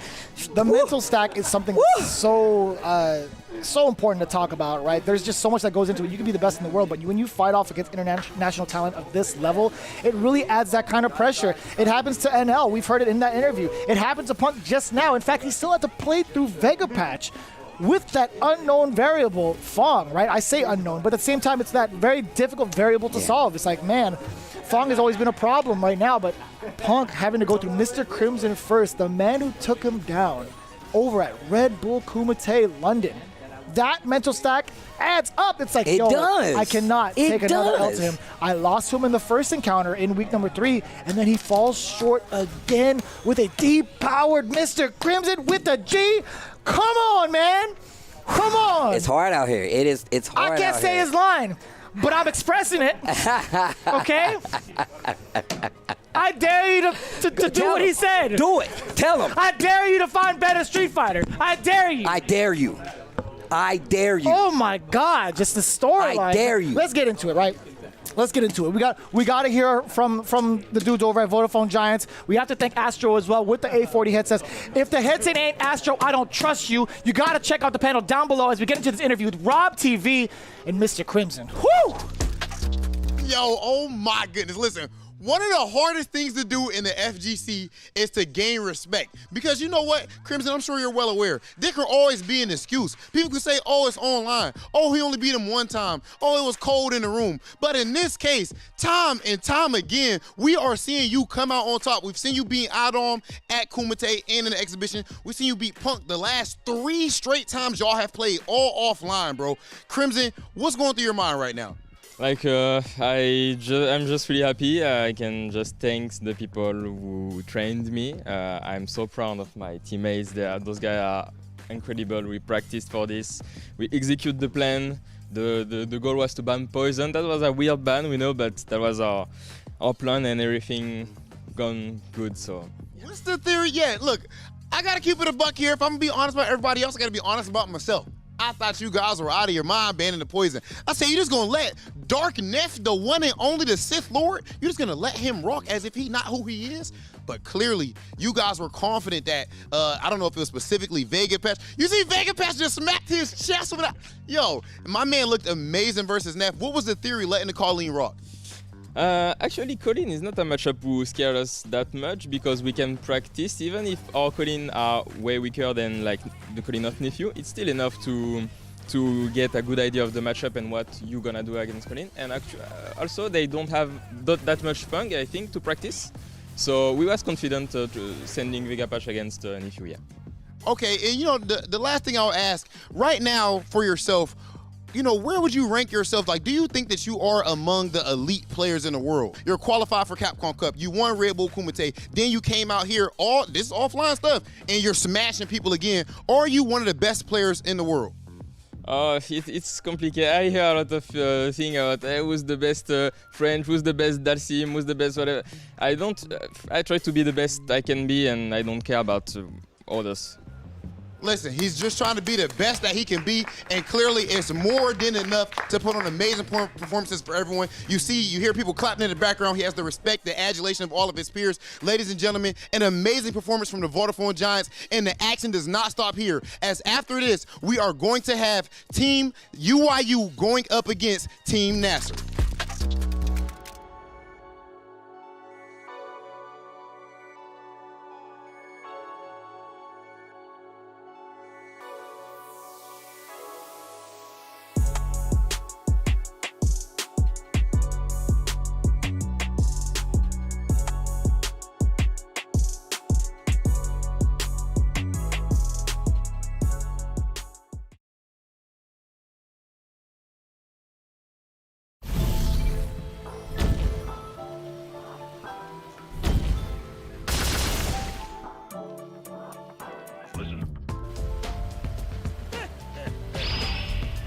Guess it's time to start warming up.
Welcome back, Street Fighter League. What a team battle to start it off. We just got to the other side, the other half of the season, where the regular bans are no longer effective. That means you can't ban the same character and still delivering some of the best Street Fighter I've seen in quite a long time. But that is only half of the battle. Knowing's the other half. We have Nasser versus UYU coming up. Nasser going with the Rashid ban this time around. Angry Bird going to be up first. Nasser last season's champs looking just as strong as ever. Still in championship form, if you ask me. 6-1 here. The entire team is unbannable. Yes, you actually let's talk about that, right? Again, Angry Bird has a Zeku and a Seth. Big Bird has a very prominent Rashid and Ken. Problem X rocking that Bison a lot of the times being the target of these bans because he's the new cat on the block and is deemed, I guess, the biggest threat. But at the same time, it's like he also has Honda. We've seen his work with Alex of all characters, my guy. Nasser has been at the top for the entirety of the season. 6-1. You can't doubt that. They're one of the best to ever do it right now, and they're looking to do so again in repeated seasons. UYU finally getting some wind beneath their sails, right? They got 2 Ws against some pretty big Ws also. Last time they fought, it was against the Vodafone Giants, who just took down one of the more dominant teams in the league. By transitive property, does that make them better than Panda? Maybe not. But I'll tell you what, that win is very imperative for the momentum going into this matchup. It's really important. In all honesty, I know UYU. I was talking to Oil King, and Oil King even said it. He was just like, yo, like, they want to keep getting these victories. They want it to play out in their favor so they can at least make those playoffs. And honestly, I would love to see it, man. I gotta say, UYU is definitely one of my favorite teams here. I can't even like shake. I couldn't even pretend to say that. Just the fact that they have like a player like NL who's currently coming into his own. I love the story. Oil King returning back for another season, and Kami as well. I was talking to with Akira, by the way. With Akira, by the way. These are competitive people, and our next match is going to be a doozy. We're gonna have Angry Bird going up against Kami. But before we get there, I believe Hollywood Rob TV has an interview with none other than Problem X. One of the most interesting things with the FGC is debating. We love to debate who's better, this person or that person. What means, well, you know something that you can't debate? You can't really argue about numbers. That's pretty much as factual as it gets. And when it comes to that, it has been clear that this person that's with me right now, the 2018 EVO champ, has been the best player on Street Fighter League up to this point. How does it feel even hearing that right now, Problem, and performing this way? Nah, it feels amazing. I mean, would you agree? Would that have been the best player on Street Fighter? Yeah. I'd say one of. I don't know all the numbers. I think Big Bird's been exceptional. You have the best win-loss. Oh, really? Oh, I actually didn't know that. Yeah. But I mean, if that's the case, that's the case. But yeah, I mean, it feels great. It's also what I'm happy about is that it's not been predominantly Bison. Yeah. So, you know, my second alternates are here to play. So yeah, that's what I'm really happy about. Bro, you talk about your alternates, man. Like, it makes me so excited seeing the Alex. Like, if it was like the Honda, which of course you put in there work with the Honda too, but you know, I have no respect for you for using Honda. Like, you know, that you might as well have lost those games to me. But I've never seen Alex to this level. So you pretty much have to be, to some degree, creating it from scratch right now. Like, you know, what's your process with Alex right now? Yeah, I mean, I did play him in season 1. Originally, that was actually my... Oh, you did? Yeah, I played him in season 1, yeah. But then I put him down for like 4 seasons because he was trash. Yeah. Yeah, like, couldn't win anything. Yeah. But then I was like, you know what, he's been getting a few buffs over the few patches. Let me see what's up. And especially also being able to play on the PC format. Yeah. Crouching medium kick, hit confirms to V-trigger 2 is a very big game changer. Yeah. Apart from the fact they still got to be standing. But bro, I was hoping you did not say that, bro. And I hate that I have to address this because we're on camera, but that's so dumb. If that hit crouching opponents, you know how broken that'd be? Yeah, no, but I'm not saying on crouching opponents he should get the same DDT with Oki. He should get a move. Nothing. He should get a move. No. I shouldn't be punished for hit confirming. No, I get punished. You didn't stand stand confirm. Like, I shouldn't get punished. It's a V trigger. If it was an EX move, I'd let you. It's a V trigger. I shouldn't get punished. Why you say it's a V trigger? Yeah, because it's a V trigger. I shouldn't get punished. Yeah, that's a little different. Yeah, I shouldn't get punished. No way. Okay, well, you know, bro, like, as far as the way that you approach this, man, like, I feel like outside of, I would say you and Team Vodafone Giants like have had the most similar mentality. I don't know if you thought or made that connection, but a lot of people have been more, I don't want to say friendly because that makes it sound like you haven't been, because you have been, I guess. But when it comes to the competition side of things, though, you've been extremely cutthroat, I would say. You know, have you noticed that as well? And you know, are you conscious of that?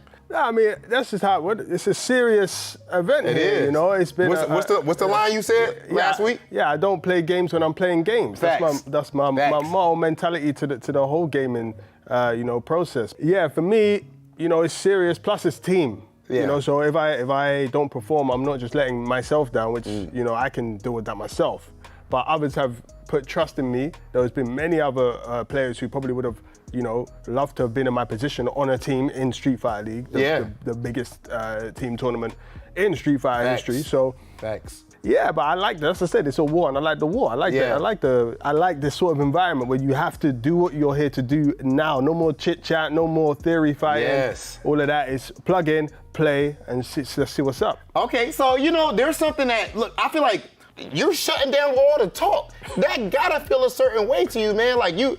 Outside of just like, yeah, I'm winning, I'm doing good for my team, and we individually in your soul, you know, where are you at? Yeah, because I said at the beginning when we spoke earlier that I don't want to get like backpacked on the team. Yeah, that's facts. I want to be the reason or part of the reason why we're getting the victories. Yeah. You know, so no one could be like, oh, he's only getting this because he's with these guys or whatever. But also I know what I can do. Yeah. So when I have a discussion with anybody and they want to place, you know, A, B, and C above me or whatnot, that's fine because everyone's entitled to their opinion. But I know in my head, when I say something, I feel what I'm saying. Yes, sir. Yeah. The best way to express it is in the game. And when I'm able to do that, because it doesn't always go your way, but when it does and you're able to show, look, you know, this is what I can do, it does feel a different type of good than just winning. You know what I'm saying? People, men like Problem X, hide all the painting and you got them. What's up? Big man thing, get it? And that is what I like to see. I mean, in all honesty, it's a very simple plan. You go in, you handle business, and I've talked to Problem X a couple of times about his choices and just being here, saying that, you know, he wants to give people the show. He is definitely a part of the show, but his characters are so strong. Like, him having an alternative, and that's better, Multiple ones. right? Like having like multiple alternatives in this situation for Street Fighter League, just a Street Fighter in general, let you know why he is an Evo champion. Because I can tell you right now, that is not easy. So UYU is in a very interesting position, right? Kind of flipping the coin.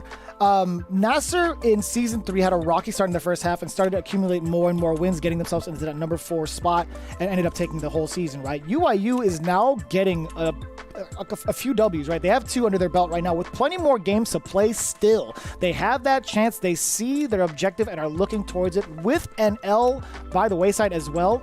You have Oil King being a seasoned vet. You have Kami being a seasoned vet. You have NL no longer being targeted for those bans. The second time around, majority of the matches he's played, everybody's like, no, Cammy, out of the picture. We don't want that. I wonder if he's still feeling that kind of pressure with the amount of talks he's had with his team thus far and getting that last win, that imperative win over Vodafone Giants. And I do believe Hollywood Rob TV is with NL now to get that interview with Team UYU.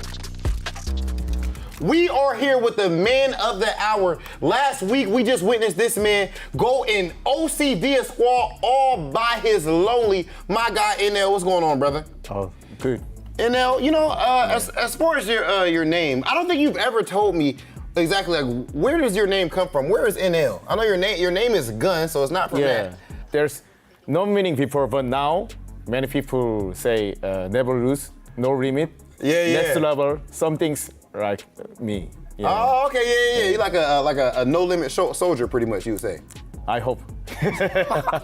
Okay, so right now, as far as, you know, I alluded to already, you got a very important win just now. Yeah. You guys were 1-4, you pushed it to 2-4. There's a whole lot of teams that have 2 wins as well right now, or 3 wins. So you are perfectly, you know, right there in the mix. Where's your guys' confidence level at right now when it comes to these upcoming teams? Do you feel like now you're rolling and you're about to put, you know, just put people on notice? My Cammy, even I play Cammy 2 times lose, so I feel pressure. But after winning, I got confident. Really, my confidence is team confidence. So Probably just maybe increase everything. Huh? Yeah, our results more better. I solved. Okay, yeah.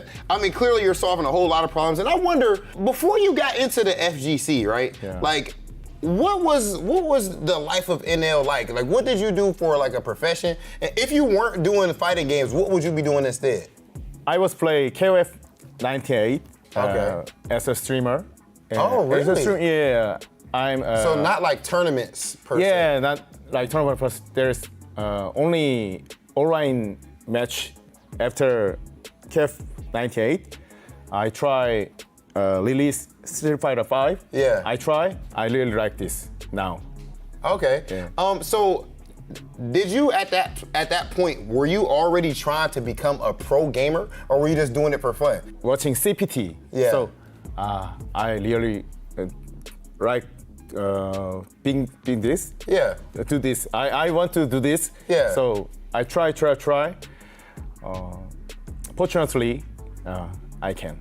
Yeah. Okay, Yeah. and you know, one of the reasons you're able to do that right now is because you've earned your way onto an amazing team like UYU, who you're out here representing beautifully. But I have to at least ask you, you know, just how good is NL in his mind? In comparison to the competition here, would you say that you're one of the best players out of all of these great players here? Yeah.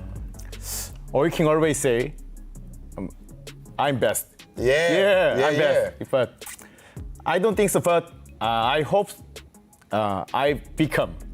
Or you can trust me. Yeah. So I want to be best player in this game. We have only four games, maybe. I beat them. But you know, it's turned. You know, I feel like you guys have turned around tremendously. And I'll tell you what, from this point on, if this guy can be this amazing at the game and this humble, all of y'all who beat Big Hollywood and ranked here and there, please stop tweeting me, because these guys are freaking diamond ranks and they're talking trash. And you one of the best players on earth, and you're keeping it humble. NL, that is why we all love you, and I can't wait to see what happens in your next matches. Ladies and gentlemen, NL. And that's just the kind of pressure you could experience at Street Fighter League, right? That pressure brought upon himself, not even his teammates, just the surrounding aura of the professional players. So again, it's going to be kind of tough to see how he's going to ascend back into how he's usually performing, right? We've seen what he's done throughout this season of CPT. I want to see him fully unleashed, and I think with this second round robin, it's going to give him the potential to do so. Hey, honestly, I'm all in on UYU. I told you they were one of my favorite teams just in general, and Sons of the First Tribe drop. You guys are getting the first look at it right now. You can see Kami rocking at Akira Toriyama special, man. So first off, make sure you guys get yourself your very own UYU merch. And on top of that, let them know I sent you, because they definitely got some of the coolest merch in the game, if you ask me. In all honesty, I wear a bunch of the UYU merch. But here we go. I know Angry Bird don't care about none of that, because he's going up against Kami right now in the first team battle for this right here. Let's go. Here we go, Angry Bird rocking the patented Zeku going up against Kami's Akira, who's been putting some work recently.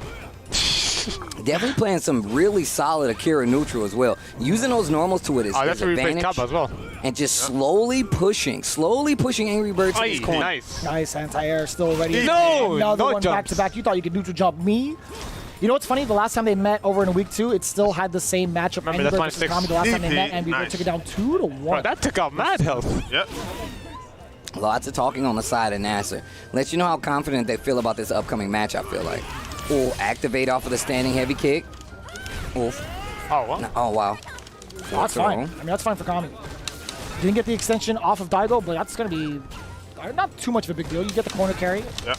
Ooh, Oh, wow. yeah. What a Steal the turn reversal. away. Can't get anything out. Oh, the counter hit too far away. I think he could have gone for stand heavy punch still. Back throw. I think so. I'm not sure. Because you do get that counter hit combo, crouching medium punch into stand heavy punch. Yeah, Yeah, nice. you can't really contest that. That's one of the things about Zeku. You get up close, you see that Bushin run, you want to try to trade with it. A lot of instances, it's not the smart thing to do. First round in this first match, gonna go to Angry Bird. No jumps. Definitely went No, for we that. just told you, no jumps. Even Big Bird is like, I told you, you can't jump. Okay. That's okay. Get There the it is. counter hit. All right. Ooh. Okay.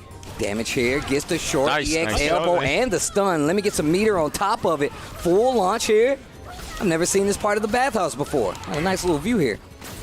Bird's eye view. Still gonna be stuck down below, though. Catches the switch. No anti-air. Not ready for the off the backboard jump. V-trigger won this time around, so you got to be careful. And this is where Zeku can run it all the way back. Full CA available. No. Yeah, it's not dead. And he's not stunned. So. Watch out for the V-trigger just activation. Yeah. Oh, switches back to young Zeku. He wants the foot speed. The slide. Why did you keep switching? This should be the round to play properly. Kami gets it. The thing is, though, he's contesting. Oh, I love the fact that he's still standing there. You get the post no KO matter kill. what. That was great. He just, if you get to see the anguish on his face, like, nobody messes with my sister. Right. Nobody. Don't you do it. Yeah, stick to this game. Kami once again. Yeah, I don't need to go in. They're telling him he doesn't need to go in. As Kami's trying to like get this zoning properly. Lots of grams coming from the side of Zeku. And I feel like Kami's been a little anxious and running into a lot of these and taking a lot of chip because of it. There was about, what, like 4 or 5, I think that's 6 now that he's run into. And look how much life he's lost because of it. More than 50%, 69 seconds left on the clock. But still got V-trigger on deck as well, so if there's any sort of hit that happens, maybe an EX elbow past the grams, activation probably, who knows. Oh, that's a big jump in. Not going to spend the V-trigger yet. Going to use the elbows, though, to get that corner carry. Not covering the jump. Why'd that jump medium hit all the way over there? What? Nice. V-shift to get back. V-shift. Yeah, what an answer. Gets the check here. It's okay, it's okay. Gonna get the corner. Still win. And it's so expensive, too, on top of that. The damage is there, the corner carry is there, but at what cost, right? Now he's playing in this pocket to get out of the critical art range, or at least, I thought so, at least. I thought so. Uppercut into CA, that's what also Angry Bird getting Yeah, just stay on hold. Go young only if you want to activate. Yeah. I think this is okay. I always wonder why he's contesting after Bushin run in a lot of instances with the crouch jab, because a lot of times you want to react to it before it comes out, right? Well, it traded, so I mean, like he wants to make sure that he doesn't take all that extra chip damage and whatnot. So he trades to stop that momentum. That's exactly why. That's one thing for sure. The second thing is the amount of grams he took to the face. I didn't like him giving up free damage like that. He was trying to get the timing of it all, doing it again, trying to find a gap between the grams. Yeah. I feel like that's nice. Between the grams. I feel like he's just playing. I feel like he's playing pretty anxious here, though, right?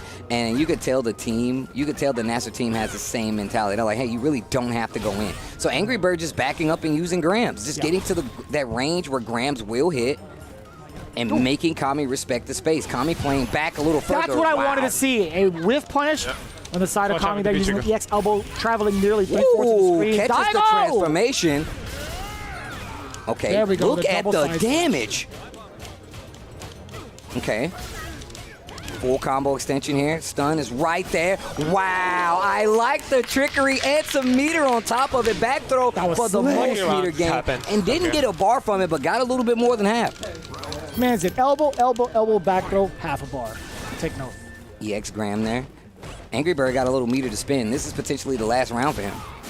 Okay. Wow, that hit from so far away. A long distance scramble here. Oh, wake up, EXDP this time. Always ready for the jump. I feel like he's really banking on Kami to go for this jump. Just annoying with the grams long enough. He saw the dash in, so he's mixing it up with that stand medium kick as well. Oh, nice that's not punish. good. That was a punish. Watch out for the V-trigger.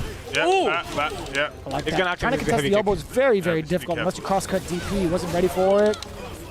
Angry Bird activation now. Calling out the activation. Daigo's still there. Yeah. Oh, wow, I was thinking the throw was coming. Needs to be careful. We've seen a lot of those lows coming. Nice. Ooh, and one touch away. The Grey Life, a great time to cash in using that light kick. Good call from Angry Bird. All he needed was a light kick. Switching over to that young Zeku, getting that little extra range, annoying the opponent from that far away. Nice. Wow, he's really trying to play this range game. Man, with punishes back-to-back, kind of pulling back on the grounds until he reaches this kind of space in between the opponent. Angry Bird with a step up. Full conversion off the off the crush counter. Dan heavy kick. These guys are trading a lot of situations. Once again, there's that EX to get in. Has the corner position. Kami in pretty good position here.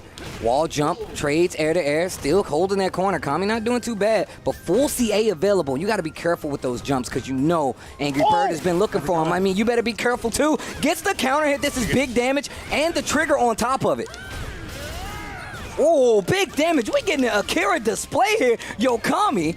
It's a whole different Kami every time we see him use this character. You know he's putting it to the lab. He tried to get the cross up, and Angry Bird knew he had to use the V-shift out of there. He didn't want to face the mix-up. No So throw. smart. I love the pressure from Kami. You just need one hit. That was such a good recognition there from Angry Bird. Right? That cross-up is ambiguous. He needs to stop taking all this block damage. Oh, gets the cross-up. That should be it. Kami ties the set. 1 up. So One up. It's the same game plan. Yeah, you're playing good. It's fine. You see the amount of time in between. Kami has really stepped up his game with Akira. We're seeing, compared to day one, the first time we saw it, He's gotten better and better. We've seen the V-skill. We've seen what he does. He was going for the corner carry a lot of the times, but it was very basic. Jab, jab, jab. Now he's going for different sequences, higher damaging sequences. Then we saw it towards the end. He has the potential to do the no whip cross-up punish. cross-up. Nice. Yo, Kami. I'm going to tell you something else, man. Kami is definitely rising to the occasion in so many of these matches, and you can tell his gameplay is changing because of it. Okay, EX to return the favor. Oh, wow. No more boost and flip. Goes up for that crouching medium punch. Such a good poke. Checks the jab. That's the sweep. So good. That was so ambiguous. What? At the backdash. Went for it. He didn't listen to his teammate. Actually got hit by the wake-up flash kick 2 times, and he's got trigger. You can't block anything else. You know Kami's looking for the activation. It's a legit guess, too, so you got to be... Oh, boy. Oh, that's actually great. He can't reversal out. He's going to take a lot of chip, though. Oh, maybe not. No more pressure from the trigger. This is going to be an excellent, excellent time for Kami to activate. Wrong! Chasing him down. No, he didn't want to do it off of a normal. He did it raw instead and tried to chase down a jump back with the elbow. He's looking for the jump. I know it. Oh my God. Oh, he's not dead. He didn't have meter. Okay. He did that. Whoa, he didn't have meter. He looked right at Kami. Angry Bird immediately shot stairs at Kami towards his left. He's like, yeah, you like that? You're going to uppercut me? Well, I'll tell you what. I got it all too. Okay, gets the counter hit. Yep. I love the push with the elbow and great pressure from Kami. Oh my God. Oh. The Graham's no longer taking free damage against Kami. Big counter conversion. Big damage here. Tries to get the stun. Dash up, crouching medium punch confirmed. Side switch. With the V shift. With the V skill, excuse me. Big damage. CA is on the table. Oh, that actually helped him out and moved him forward. Didn't actually you're check it this dead. time. You're actually dead. As little scaling as possible.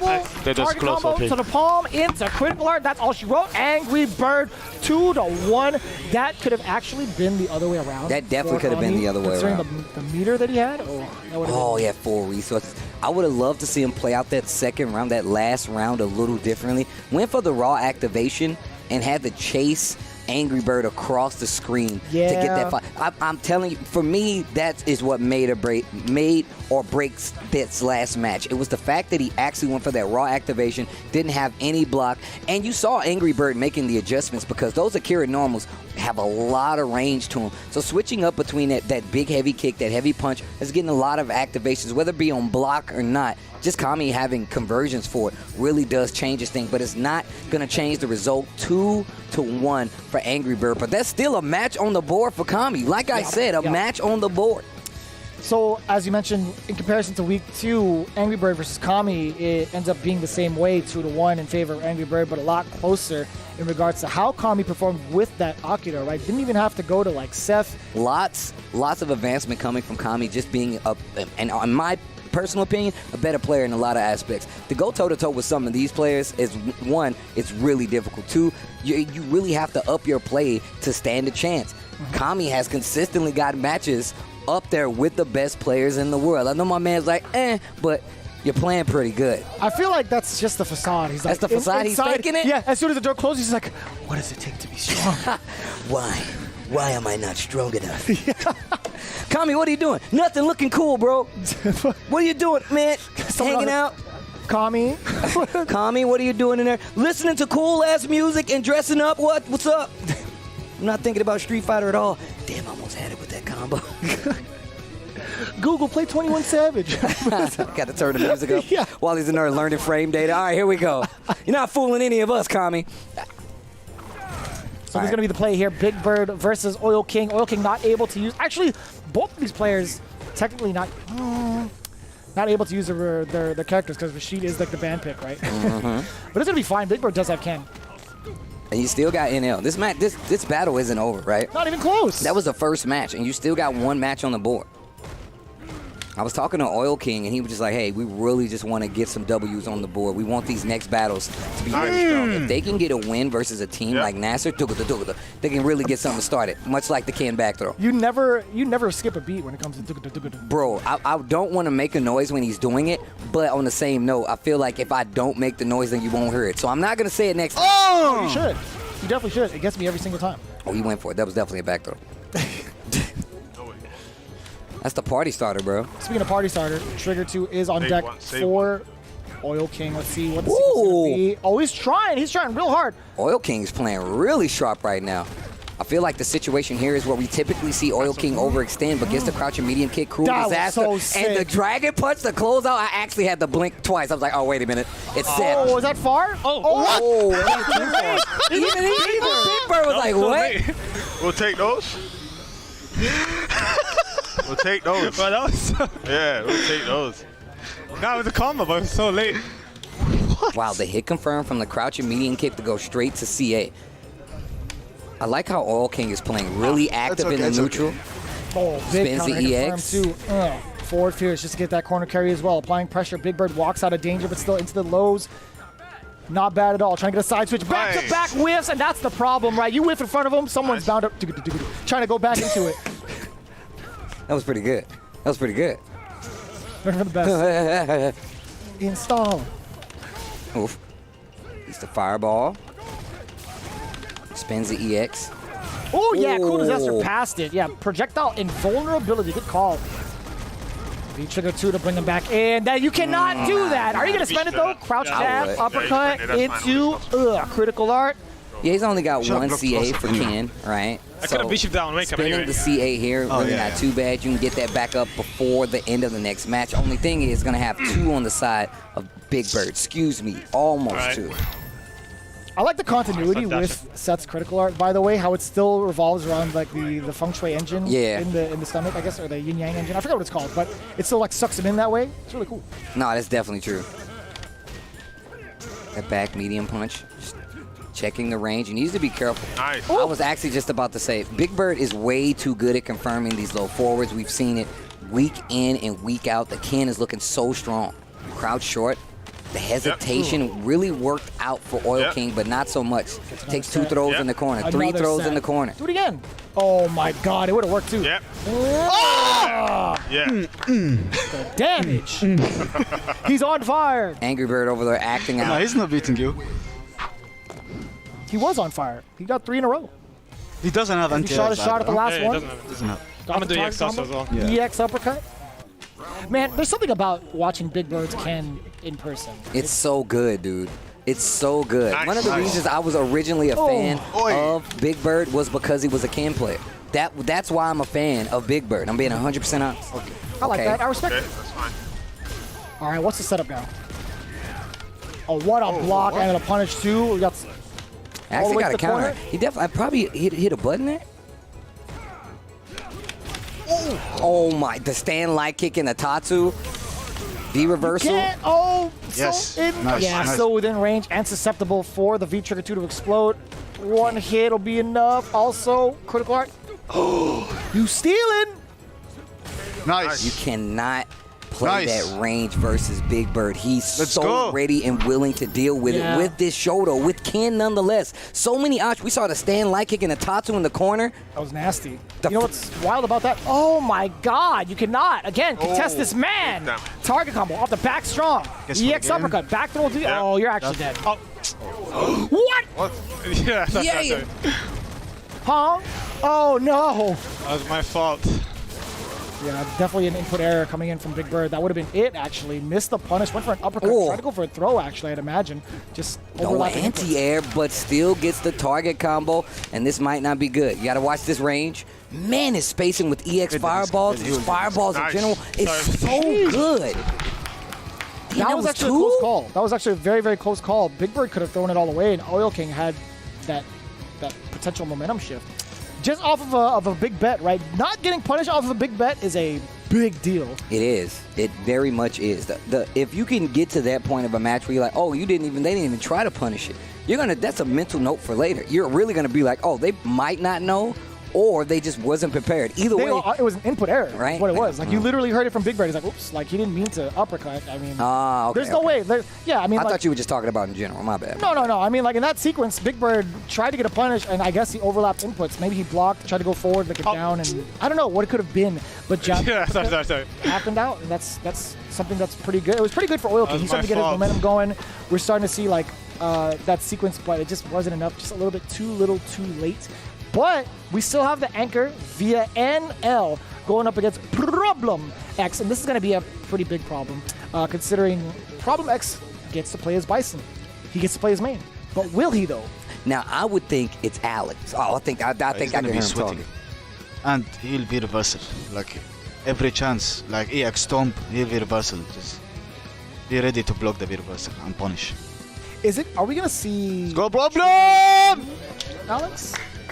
No, it's a 2-2 set against Cammy. I thought it would be the opposite of getting like the parries going. No, because when you use the skill 2, you get the special cancel, so you get the warm up, and it gives you big damage on combos. So you can. So you're going for the damage more so than the defense. Yeah. I get you. And if you were able to snipe out a dive kick with the crouching heavy punch, could lead to even more damage. You get like what, slash elbow canceled into AKS on the way out. So even if, like, let's just say you catch a dive kick and you get a crouching, like, heavy punch, a lot of times, depending on how close you are, nice. Oh, wow, reset goes straight into the hyper. Still within range. Thank you for the buff.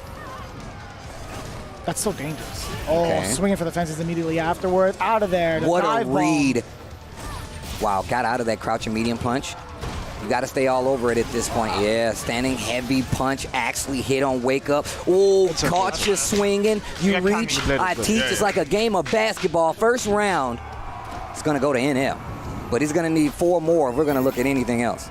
You're seeing a lot of conviction when it comes to NL. You're seeing the movement and the reads coming in against Problem X, and that's actually pretty important too. Problem X getting all the data needed. That's why you can do combos like that. Look at this. Combos like this. Oh, you're dead. No, you're not.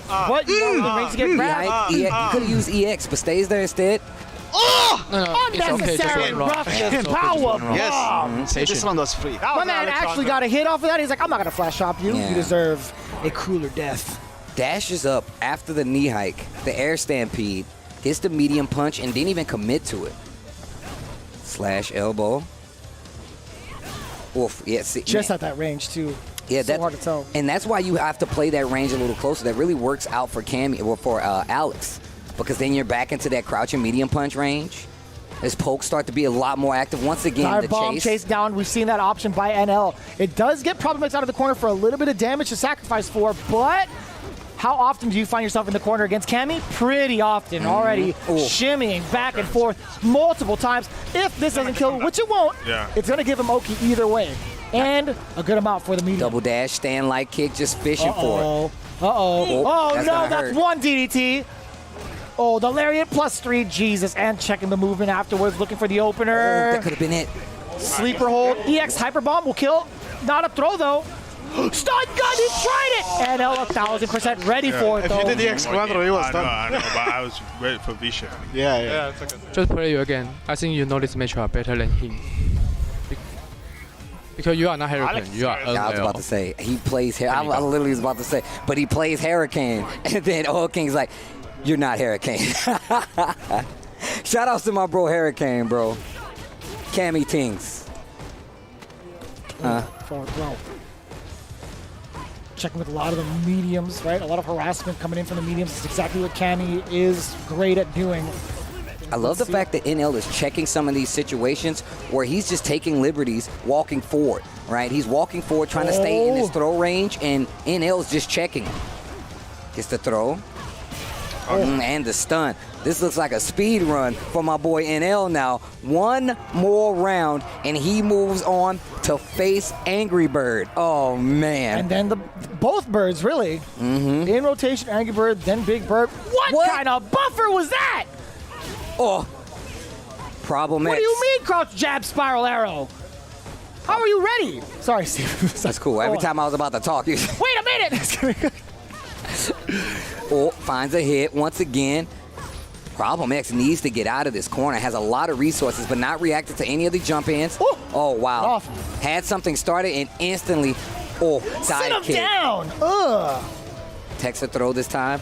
Oh, wow. Looking for the throw. Eats the heavy kick, and this is not looking good. One more instance, and NL could be moving on to the next member. He chose movement. He tried to back away. EX uppercut finds the mark. Trigger is on deck. We're going to see a raw activation. Probably not. Nah, he doesn't need it. Doesn't need it. That's going to be 2-0 for NL, keeping UYU alive in this team battle. So now it's going to be NL going up against Angry Bird.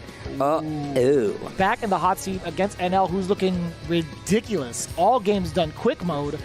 Trying to get these world records. Did so against Problem X. I feel like in comparison to the entirety of Street Fighter League and all the players, NL, I think, has the fastest win record against him. So, yeah, I was about to say it. He's nodding too. He's like, yeah, I agree. I should have command grabbed at the end of the first one, but it's easy to say that now, so. Yeah, I know. Yeah. Just guess wrong. Problem X was talking about how he was prepared for the V shift, right? And that's why he went for stun gun headbutt. He was in the corner, so it works out, right? He's still talking about it. I think it would have stunned it. Yeah. Oh, yeah. Stun and kill. Yeah. 1,000%. Damn. That's okay. Yeah. You can't linger on the what ifs, man. Shoulda, woulda, coulda. Yeah. On to the next team battle. Let's go and give When you focus on the past, that's your ego talking. Now you got to focus on the present. You have Angry Bird now sitting in the hot seat with this Zeku play. It's time to keep that focus. Channel it to your brothers in arms. Here we go. The Gram coming out immediately. Hey. Big sweet music. Big damage. And the carry. Tossing her like a rag doll. Check with the jab and just backs up a little bit. Angry Bird. Life lead about 50%. Once Cammy gets started, she can be very scary, right? I like to back up and jump just in case. And we've seen what Angry Bird can do against Cammy, right? Kind of suppressing the threat of the dive kick, jump back short has been a lot of the options, going air to air. But right now, NL has played an immaculate ground game to make him reconsider. Wow. That wasn't even a counter hit. That was just raw.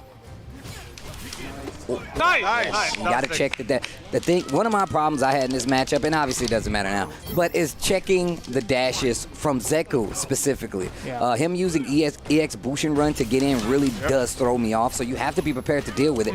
And this is a quick lead start once again for Zeku and Angry Bird, but as soon as I said that, didn't confirm the hit. Ooh! Side switch, he wants that corner, and I see why. Probably going to switch back to Young in a second. Whoa! That's a punish, yes, sir. Activating against the ground from that far. Perfectly done, perfectly spaced from NL, I should say. Back into the Young Zeku mode. He's so sick, he's in trigger mode. Oh, boy. Ooh, I would spend it. Oh, he wants to kill. Next hit should do it. Oh, that could have been an uppercut. That would have been dangerous. I'd hold it. Check.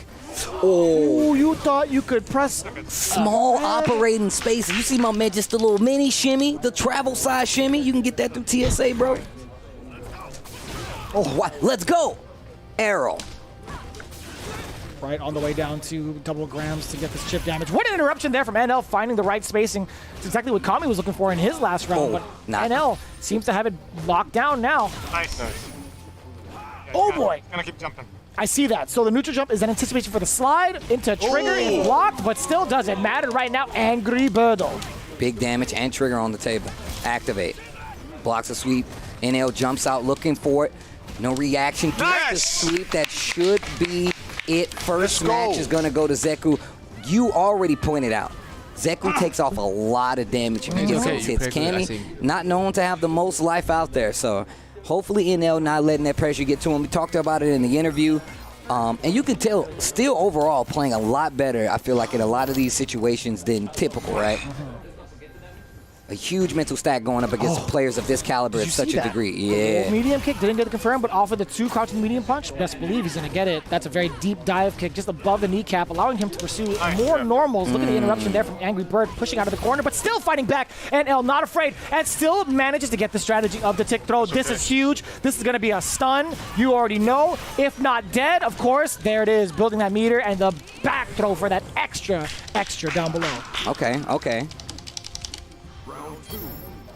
NL trying to bring this back for Team UYU. It'll be dope to see, in all honesty. Not just because I like UYU, because it makes things more interesting. No worries. It's true. We want to see as close as it can get when it comes to the standings. It's a little bit of disruption. Another oh my stun, God! back to back. You have to spend it here, right? Nah. Oh, I guess so. Because this is what happens, right? You get yourself a hefty life lead. You're building up more bar for yourself with the amount of life you have, and you get Oki. That's going to be fine for NL. That's one. Spending the bar against Angry Bird or forcing him to use that meter. Oh boy, no slide off the counter hit. He's been so good with that up until that point. Think about it though. The first one he missed it. He just went for it. I think he really wants that knockdown because he wants to start that game versus Cammy. So you can get a little anxious there. You can definitely get a little anxious there. One more game to go for NL, and then he would have to take out Big Bird if UYU is to get this team battle.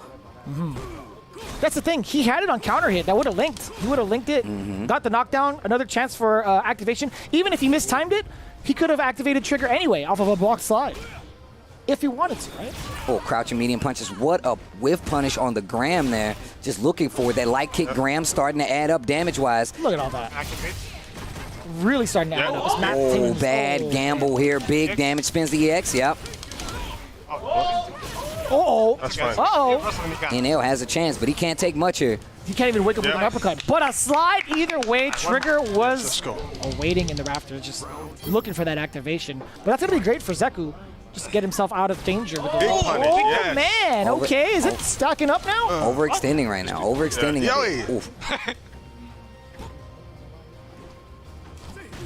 Okay, gets the whiff punish this time with the low 4. Gets the okay, NL trying to make something happen here. Goes for the throw finally. Angry Bird. Waking up with the normals. Here's an activation. Raw with the trigger. Actually, after the crouching heavy punch, I should say. Back throw now. The slide towards the end. The trigger. Do not press a button. He's a very dangerous man now with the lows. That's fine. Oh, he spent it? He spent it for the grab? That probably would have killed, too, if it hit. If it was a back throw. Yeah, it was a back throw. I saw the animation. Oh, cross up, got the hit, back throw. Hit can kill now. Confirm, watch the legs. You know Angry Bird loves to hit you with that stand light kick. EX is on the table, though. I would have thrown you, bro. You're dead. No, you're not yet. Now you're dead. Now you're dead. Now you're dead. Woo! So that's it. Angry Bird eliminating Team UYU. Another repeat victory in comparison to week 2. However, it was a huge difference. NL actually got to play this time around and actually pulled a couple of W's, a pair of W's at that. Kami also got one in the exchange against Nasser. But Nasser, again, playing what? Like how many weeks straight? Looking as clean as ever. That puts him, what, to 7-1 now? 7-1. What in the world? It's going to be tough for every other team out here, especially to get them out of first place. I don't even know if it's possible at this point. I don't think you should. Like, there's for all the teams that are left that have to play against Nasser, that's going to be pretty tough because you need as many wins as possible to get into this top 4. No, that's definitely true. These guys are gatekeeping at this point. Dude, it's really because if you look at the standings, we got some pretty close calls right here. And I just mean numbers-wise. It's one win away for a lot of these teams to like kind of go up over another team. And remember, only top 4 will make the playoffs. So 2 teams will be going home and only 4 will be playing for the playoffs. But only 1 will get the opportunity to be winner and face off against SFL Japan. So we do have Nasser again with a W back-to-back weeks, very convincingly too. 3 matches to 1 against UYU, but it's not going to be the last we see of UYU. But as it stands right now, Nasser is pretty much big chillin'. Yeah, to be quite honest with you. They have 7 W's under their belt, and of course, they did it with the official headset and mix amp of Street Fighter League. Astro with the A40. I've been saying it time and time again. These guys are coming in hot with the clear comms, the controllable sounds, the Dolby surround sound as well. You guys got to check it out for yourself in the panel down below to pick up an A40 headset, which has been supplying the entirety of Street Fighter League and all the players here. Shoutouts to Astro for being the official headset and mix-up of Street Fighter League Season 4. And I believe Rob TV is down on the stage with an interview with Angry Bird. I mean, what do you people really want me to say at this point? Clearly, this has been a complete domination from the beginning of the season all the way up to now. It feels like I'm watching the 73-9 Warriors. Bro, right now, you know, where are you guys at mentally as a squad? It looks like right now everything is easy for you. Is it even mentally engaging the way that you guys are smoking these teams? I mean, we knew after we won against Bandits and Panda, we knew that we are qualified for the playoffs, that we knew we were okay. So today we said, okay, we don't need to win. Like, we just play and we don't need to win. Okay. So we play without pressure today. Okay, so a bit of a, this one's a little bit of a spicy one that I want to lob up to you. So, of course, in a spot like this, a lot of the other teams, all the other teams are fighting for survival, trying to make it into the playoffs. Only 4 teams make it in, ladies and gentlemen. This is the only team that may be safe up to this point. So, do you think that it would behoove you guys to maybe try to gatekeep certain teams specifically from getting into the playoffs, or do you not think like that at all? Oh, we don't think like that. All the teams are okay. Like, we are ready against every team. We prepare the strategy and the plans against every team. So I think we are ready against all the teams. Okay, and the last thing that I would like to ask is, if you had to say, if you had to guess, this might be impossible for you to answer. If you had to guess, for what do you think are the 2 other favorite teams to, well, I guess the 3 other favorite teams to make it into playoffs up to this point, if you had to put your money on it? It's pretty hard, but I think Nordavent, Panda, and Giants. Oh, okay. So if so, that would be UYU and Bandits not making it. It's a tough one, as Angry Bird said. Not 100% sure, but these are the teams will be in playoffs. No, that would make it in. Yeah, Nordavent, Giants, Panda, and us. I think that's the playoffs. Yeah. Okay. Well, look, I respect you 100% for at least for really giving me an answer and everything. And of course, well played to all of you guys up to this point. Amazing team. Can't wait to see what you guys do in the playoffs. Ladies and gentlemen, this is not the end quite yet, because we still have Vicious and Steve over on the table, going to give us a little bit of a wrap up, but that is all coming after the Astro Listen In.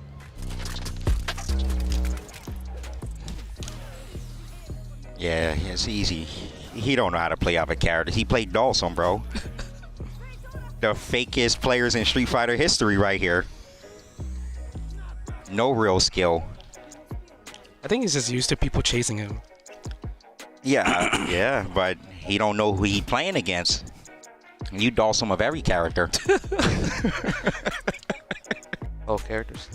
Remember, all the regular dash punches, you can jab them. Besides the low one, you can medium punch always, like EX or non-EX. But the upper one, the light one, you can jab, spiral. EX, I can do medium punch as well. Yeah, all the EXs, yeah. Okay.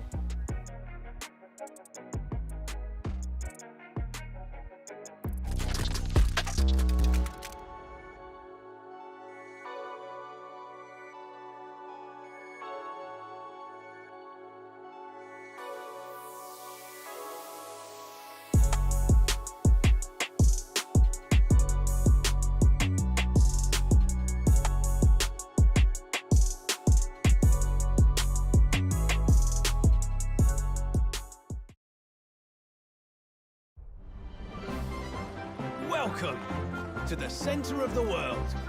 Great Britain's mighty capital, London. This country is incredible. I will become a lawyer. I have to. So then, let us unravel this mystery and discover what events led to this curious murder. Who are you? Herlock Sholmes. You must have heard of me. We must solve this case, Naruhodo-san.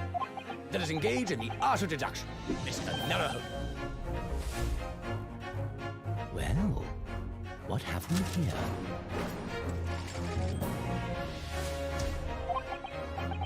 It would seem the truth is now tantalizingly close. The defense demands its right to a cross-examination.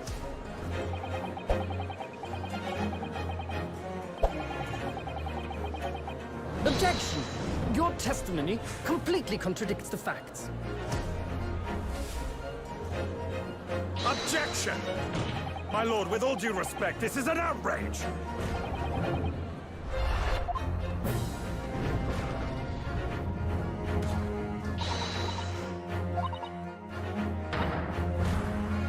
You're the best lawyer in the world.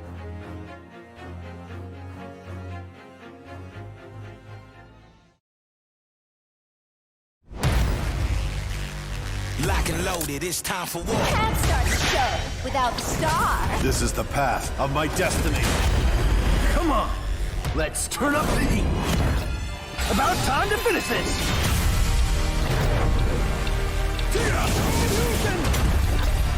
See what I'm really made of. I'll show you.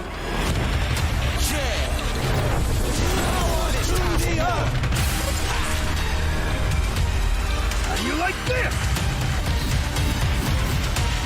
It's time for war! That is the truth of what you must seek.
Ladies and gentlemen, welcome back to Street Fighter League Season 4. You just saw what happened in this week's team battle. That is week number 10. And just to remind you folks at home, Nasser has officially clinched their spot into the playoffs in top 4, but it's not going to change their mentality. We just saw what happened between Rob TV and Angry Bird. They were talking about what goes on after this W. Are you going to just keep gatekeeping? What's going to happen? And they're like, you know, I want to make sure that it's known we are just focusing solely on the mission before us. We're not here to kind of demoralize anybody. We're here to make sure we play our best game to get ourselves in top competitive shape for the playoffs. And once again, they are not certified for top placing, right? However, the worst that they can do at this point is getting third place. So you really can't be wrong with that. That means you're going to the playoffs. And the most that can happen to them, I think their record can go to 7-3, if anything. Yeah, so I mean, the worst would probably be like 3rd and 4th. Either way, they're still in the top 4 position. Let's talk about the other match also that transpired. One of the more hype ones, to be quite honest, I'm not going to sugarcoat it. Panda versus Vodafone Giants. We were losing our minds with the way it broke down. The way that this match played out, Justin was pretty close to getting that W over Mr. Crimson. Super close. Didn't work out. Nephew not able to touch Vega Patch, and it just seemed like we talked about, that was what I was worried about, the matchup experience. I'm telling you, it's like a handful of Fongs that I know, even off the top of my head. But just saying that you play one in your respective region is one thing. Vega Patch is a very strong, probably one of the strongest in the world, obviously one of the strongest in the world at this point, taking out some of the heaviest hitters in the world with none other than Fong, especially a powered up Nephew. And then we go to that last match, Infectious versus Punk. Pressures on him again, carrying 2 other Pandas on his back. Not able to clutch. You're not able to clutch, bro. They can get to like 800 pounds or something crazy. You can't be carrying around Pandas. That's not easy to do. But there's no nutritional value in a bamboo stick. I feel like there isn't, at least. That's just me. I don't know, and I don't want to know. But I'll tell you what, though. Punk taking it down over Infectious 2-1. It went down to the wire, honestly. With that Zeku play, it could have been either one. But this is what we all wanted to see, too.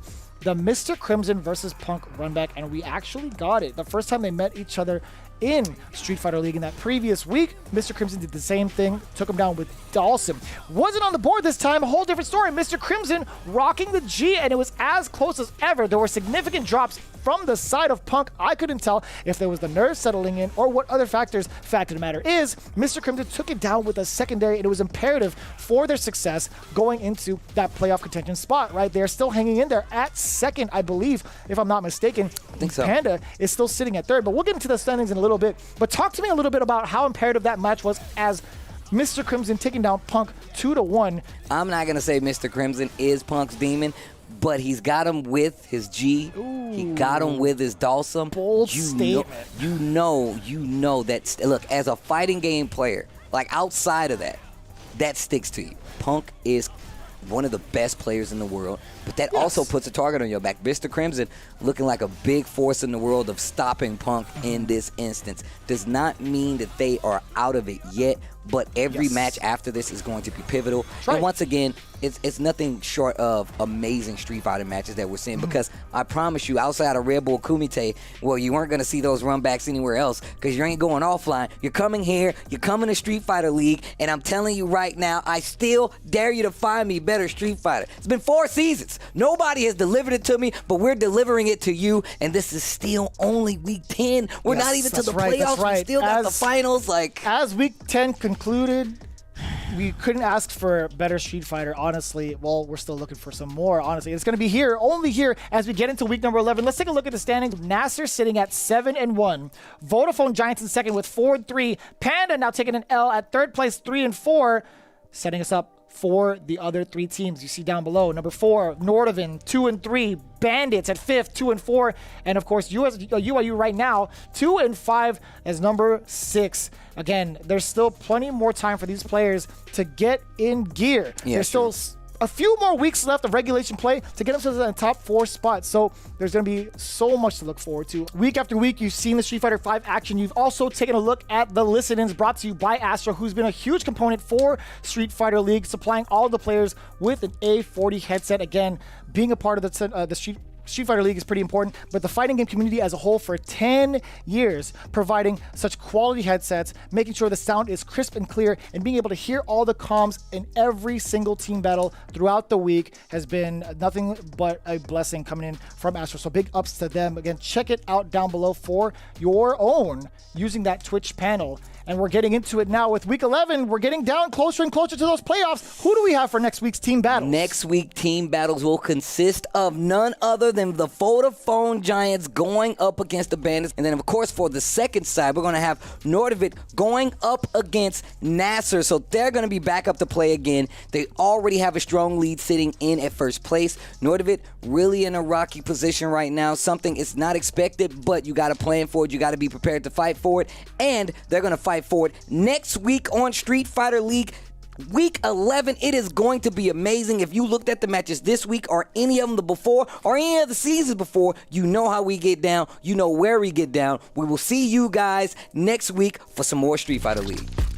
Oh my God, there's 1 second left, but it runs out the clutch. The king of lame, Justin Wong. Looking for the jump, I know it. Oh my God. Oh, he's not dead. He didn't have meter. He didn't have meter. And this is going to be tough to get back in now. Oh, that actually hits, and that actually hurts. Oh my Lord. On the screen. Oh my God, ducking past it. 8. Nice. And check with the jab constantly. Damn, Vega Patch is nice. So I actually had to blink twice. I was like, oh, wait a minute. It's set. Oh, was that far? Oh, what? Even Bird was like, what?